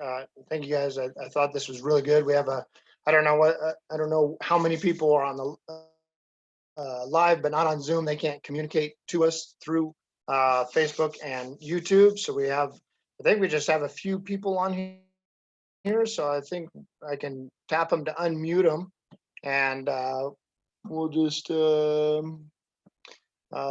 through, and if people want to unmute themselves, they can speak up and ask questions direct if you guys are up to that. Yeah, sure. Yeah. So anybody have a question, go ahead and fire off. And then if we stumble over each other, that's fine. We'll make it happen. So go ahead. I think we got everybody possibly unmuted. Okay. All right. My son's chipping at me right now. He's just like, "Oh, you're so tech savvy, Dad."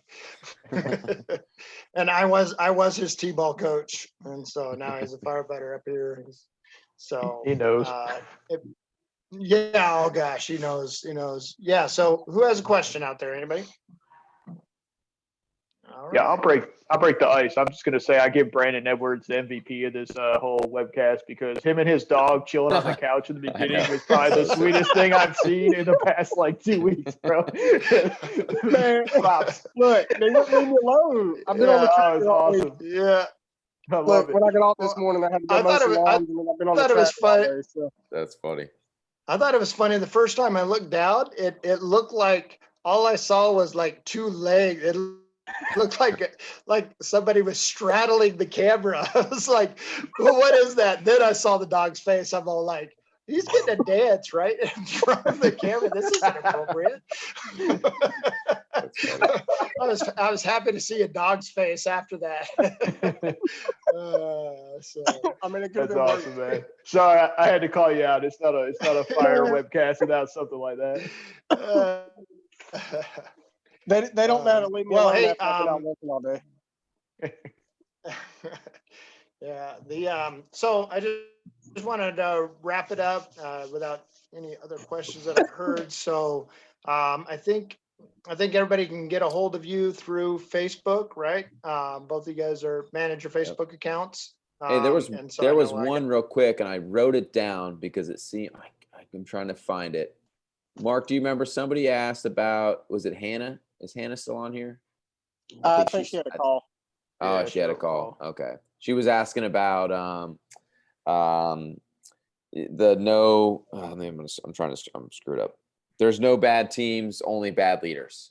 She was asking a question about that. Yeah, and little she wanted us- Jocko about yeah, that. she wanted us to explain that. Yeah, I told her, she messaged me private. I was like, yeah, I'll talk to you Okay. about it. But, we can cover it here too. I mean, it's real quick and just, I think, I don't disagree with that, but I also think that if you go back to the personal accountability and personal responsibility, right?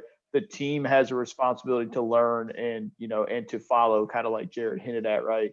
And there are people out there that you can invest 110% of your effort in, and they are not going to change. They're set in their ways. They don't care. They don't want to be there. They don't want to listen.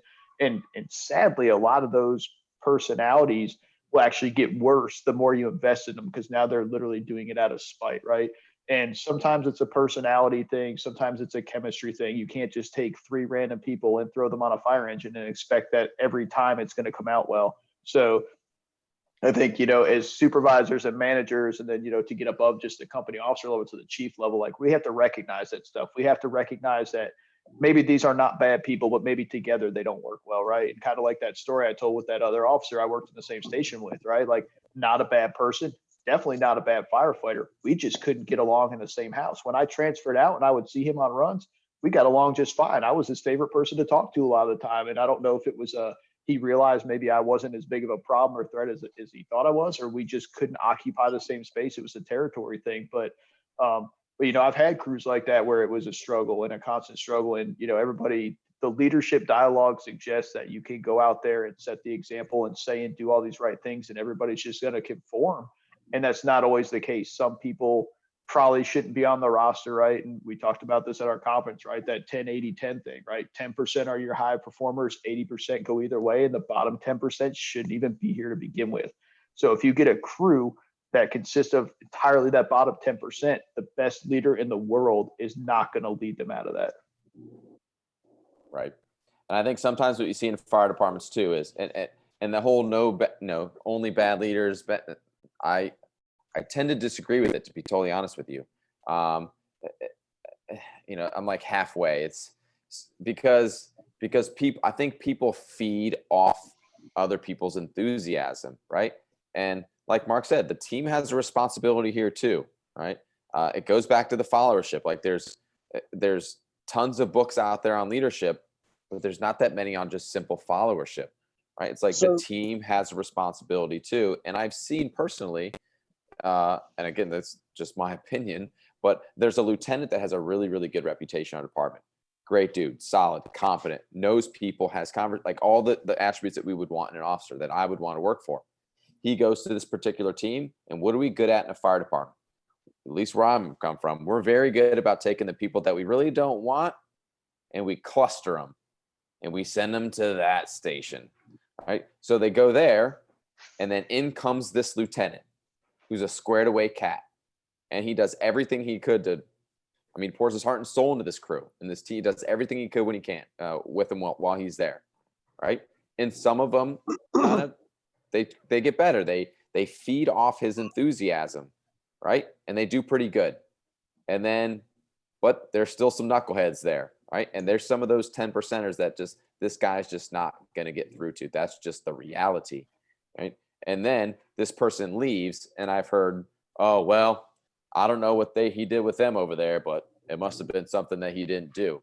I think that is totally unfair to put that on company officers to say, well, look at this crew. What'd you do with them? Like they're a total mess. And it's like, no, this is this is a marriage here, right? Like the team has a responsibility. The leadership has a responsibility. Like this has got to work together. So to say that there's no such thing as bad teams, only bad leaders, I disagree with that. There is bad teams. There's bad teams and there's bad leaders. There's bad teams and there's good leaders. There's good teams and there's bad leaders. There's a whole mix of it. And all you can do if you have a bad team is try to influence them the best you can and hope that they feed off a little bit of your passion and your motivation and enthusiasm. But you can't save them all. And like I said, with that is we're in a alpha dominated job, and so you have to kind of take a little bit from each other and find what works and mesh that way. And going back to your leadership with all the books there, the last class I just took while I'm finishing up my bachelor's is, it was EM 495 and it was leadership. And leadership is actually a new study out there. So not one leadership style is the right one. You've got to find the one that you fit into and work with it.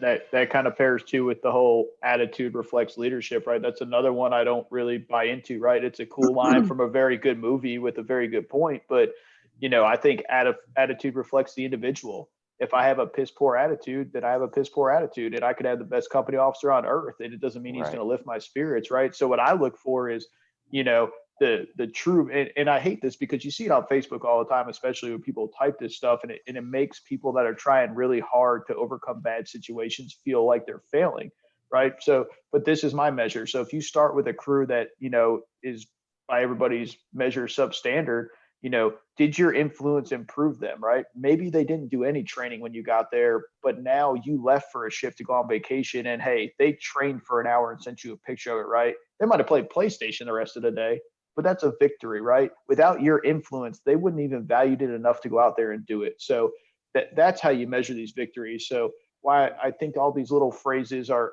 meant well, I think sometimes they have the opposite effect. They make people that are actually doing good things or making the best out of bad situations feel like failures because it's such a black and white answer to such a gray dynamic, thing that occurs in our firehouses. Well, I think both the quotes, there's no bad teams, just bad leaders. And then, attitude reflects leadership.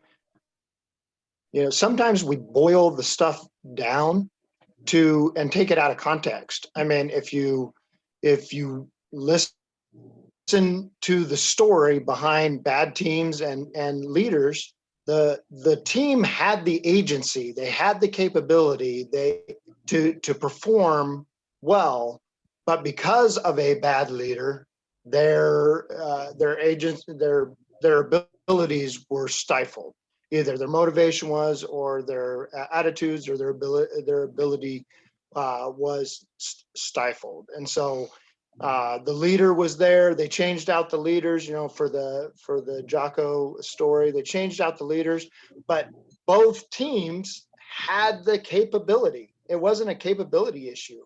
They had the agency, and I think if we take that out, if you have a crew that just does not have the capacity, to not be a-holes, to not have piss poor attitudes, to not be 300 pounds and unable to perform basic operations. And then the other one, the quote about leadership affects, attitude reflects leadership. Again, if you take it out of the context of the entire message of what the struggle is that someone was given a leadership role and was not fulfilling the leadership role to a point that people were getting hurt, exactly. and that ground down that attitude. And so the person was saying, my bad attitude is because I am getting my group is getting hurt because of your lack of leadership, and that affects my attitude. And so sometimes we boil down these quotes to just the quote, and we take it out of the context in which the quote was derived from. Yeah, and I'll throw you another one, and this is a big one I hit in the main class I teach, which is everybody's a leader, right? And that's a great concept. But what I have seen personally in my career is that the problem with that is that because leaders and leadership in the fire service is associated to rank, right? What do they say? We have leadership positions. They're company officers, they're chief officers, whatever. So when you tell a wet behind the ear 1-year guy that everybody's a leader, that just became a message in their head that, hey, if my company officer doesn't do their job, I'm the leader and I can do what I want. I can go around them and I can ignore them and I can be insubordinate because everybody's a leader. And it's like you said, that's not the intention. That's when it gets boiled down and out of context, but that's very confusing to a young, inexperienced firefighter that we have leadership positions, yet everybody is a leader. So I hate that. I don't use it. My answer to it is everybody's accountable, right? Just be accountable to your position. But that's another one of those phrases to me that's so overused in the fire service. And I think it's now gotten so far out of context that it's actually having the opposite effect of what was intended. And I agree with you on that. Not everybody's a leader, and you've got leaders and then you've got managers, and there's a big difference. Mm-hmm. You know, you can have a guy that's a company officer and he's a manager. He's not a leader, but your senior firefighter is your leader of the whole crew. And so, like I said with that, I mean, but everybody has leadership tendencies. You just got to pick and choose, and you got to figure out who is going to be is your manager or who's your leader, and go with the flow with that, and find that person, and then it correlates into being a mentor, and then moving on and progressing your career that way. And that's where that chemistry comes in, right? What works for that team? What's the dynamic? Sometimes if that company officer is a good manager and that works for you, and the senior man takes over the leadership responsibility, who cares? Because at the end of the day, the real concern with who's the leader and who's not for most people comes back to what the pay rate is. And that's the honest truth nobody wants to talk about. Yep. And that's why a lot of people, they like you guys were talking about earlier, is they promote up because they want that extra money. And so they're doing it for the wrong reasons. Well, I know what doesn't work is that if you get in trouble and you say, well, the whole crew's the leader, so let's divide the accountability equally. It doesn't work. The company officer still gets the lion's share. It's like, hey, you guys all want to be called leaders? Great. You guys all get the consequence of the responsibility. Yeah, it might go down. My handing that off. It might flow downhill, but the company officer is definitely the rock, that waterfall of stuff deflected on before it goes to the rest of the crew. Yeah, it was like, oh my gosh, yeah, you're all leaders, but I didn't see you in the office. I didn't see you in the office getting your butt chewed for something that we did. Hey, I just want to say, Jared, Mark, thanks again. I will get this.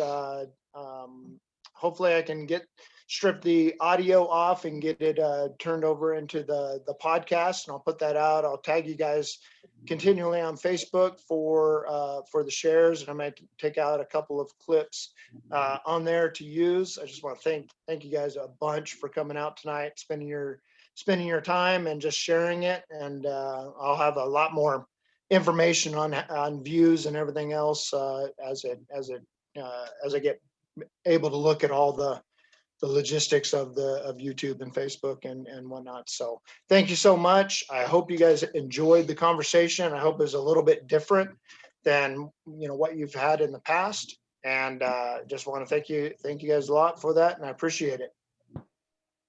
Yeah, thanks for having us. I appreciate it, brother. Thanks for tuning in, everybody.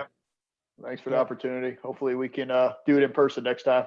Yeah, right. I tell you, we the county I work in is taking it to a whole nother level, man. It's like we're in because we had the protest, and we had Memorial Day gatherings that put us right back in phase 1. So we're in lockdown again. So we'll see how the day goes. I work the day after tomorrow, so we'll see how it goes. So anyway, thank you guys much. I'm gonna just end the meeting, and then we'll if I have any chats or anything that pop up that are specific to you that you didn't capture, I'll get those to you so you can reach out direct. Okay. Sounds good. Be safe, bro. All right, man. Take it easy. See you guys. Later.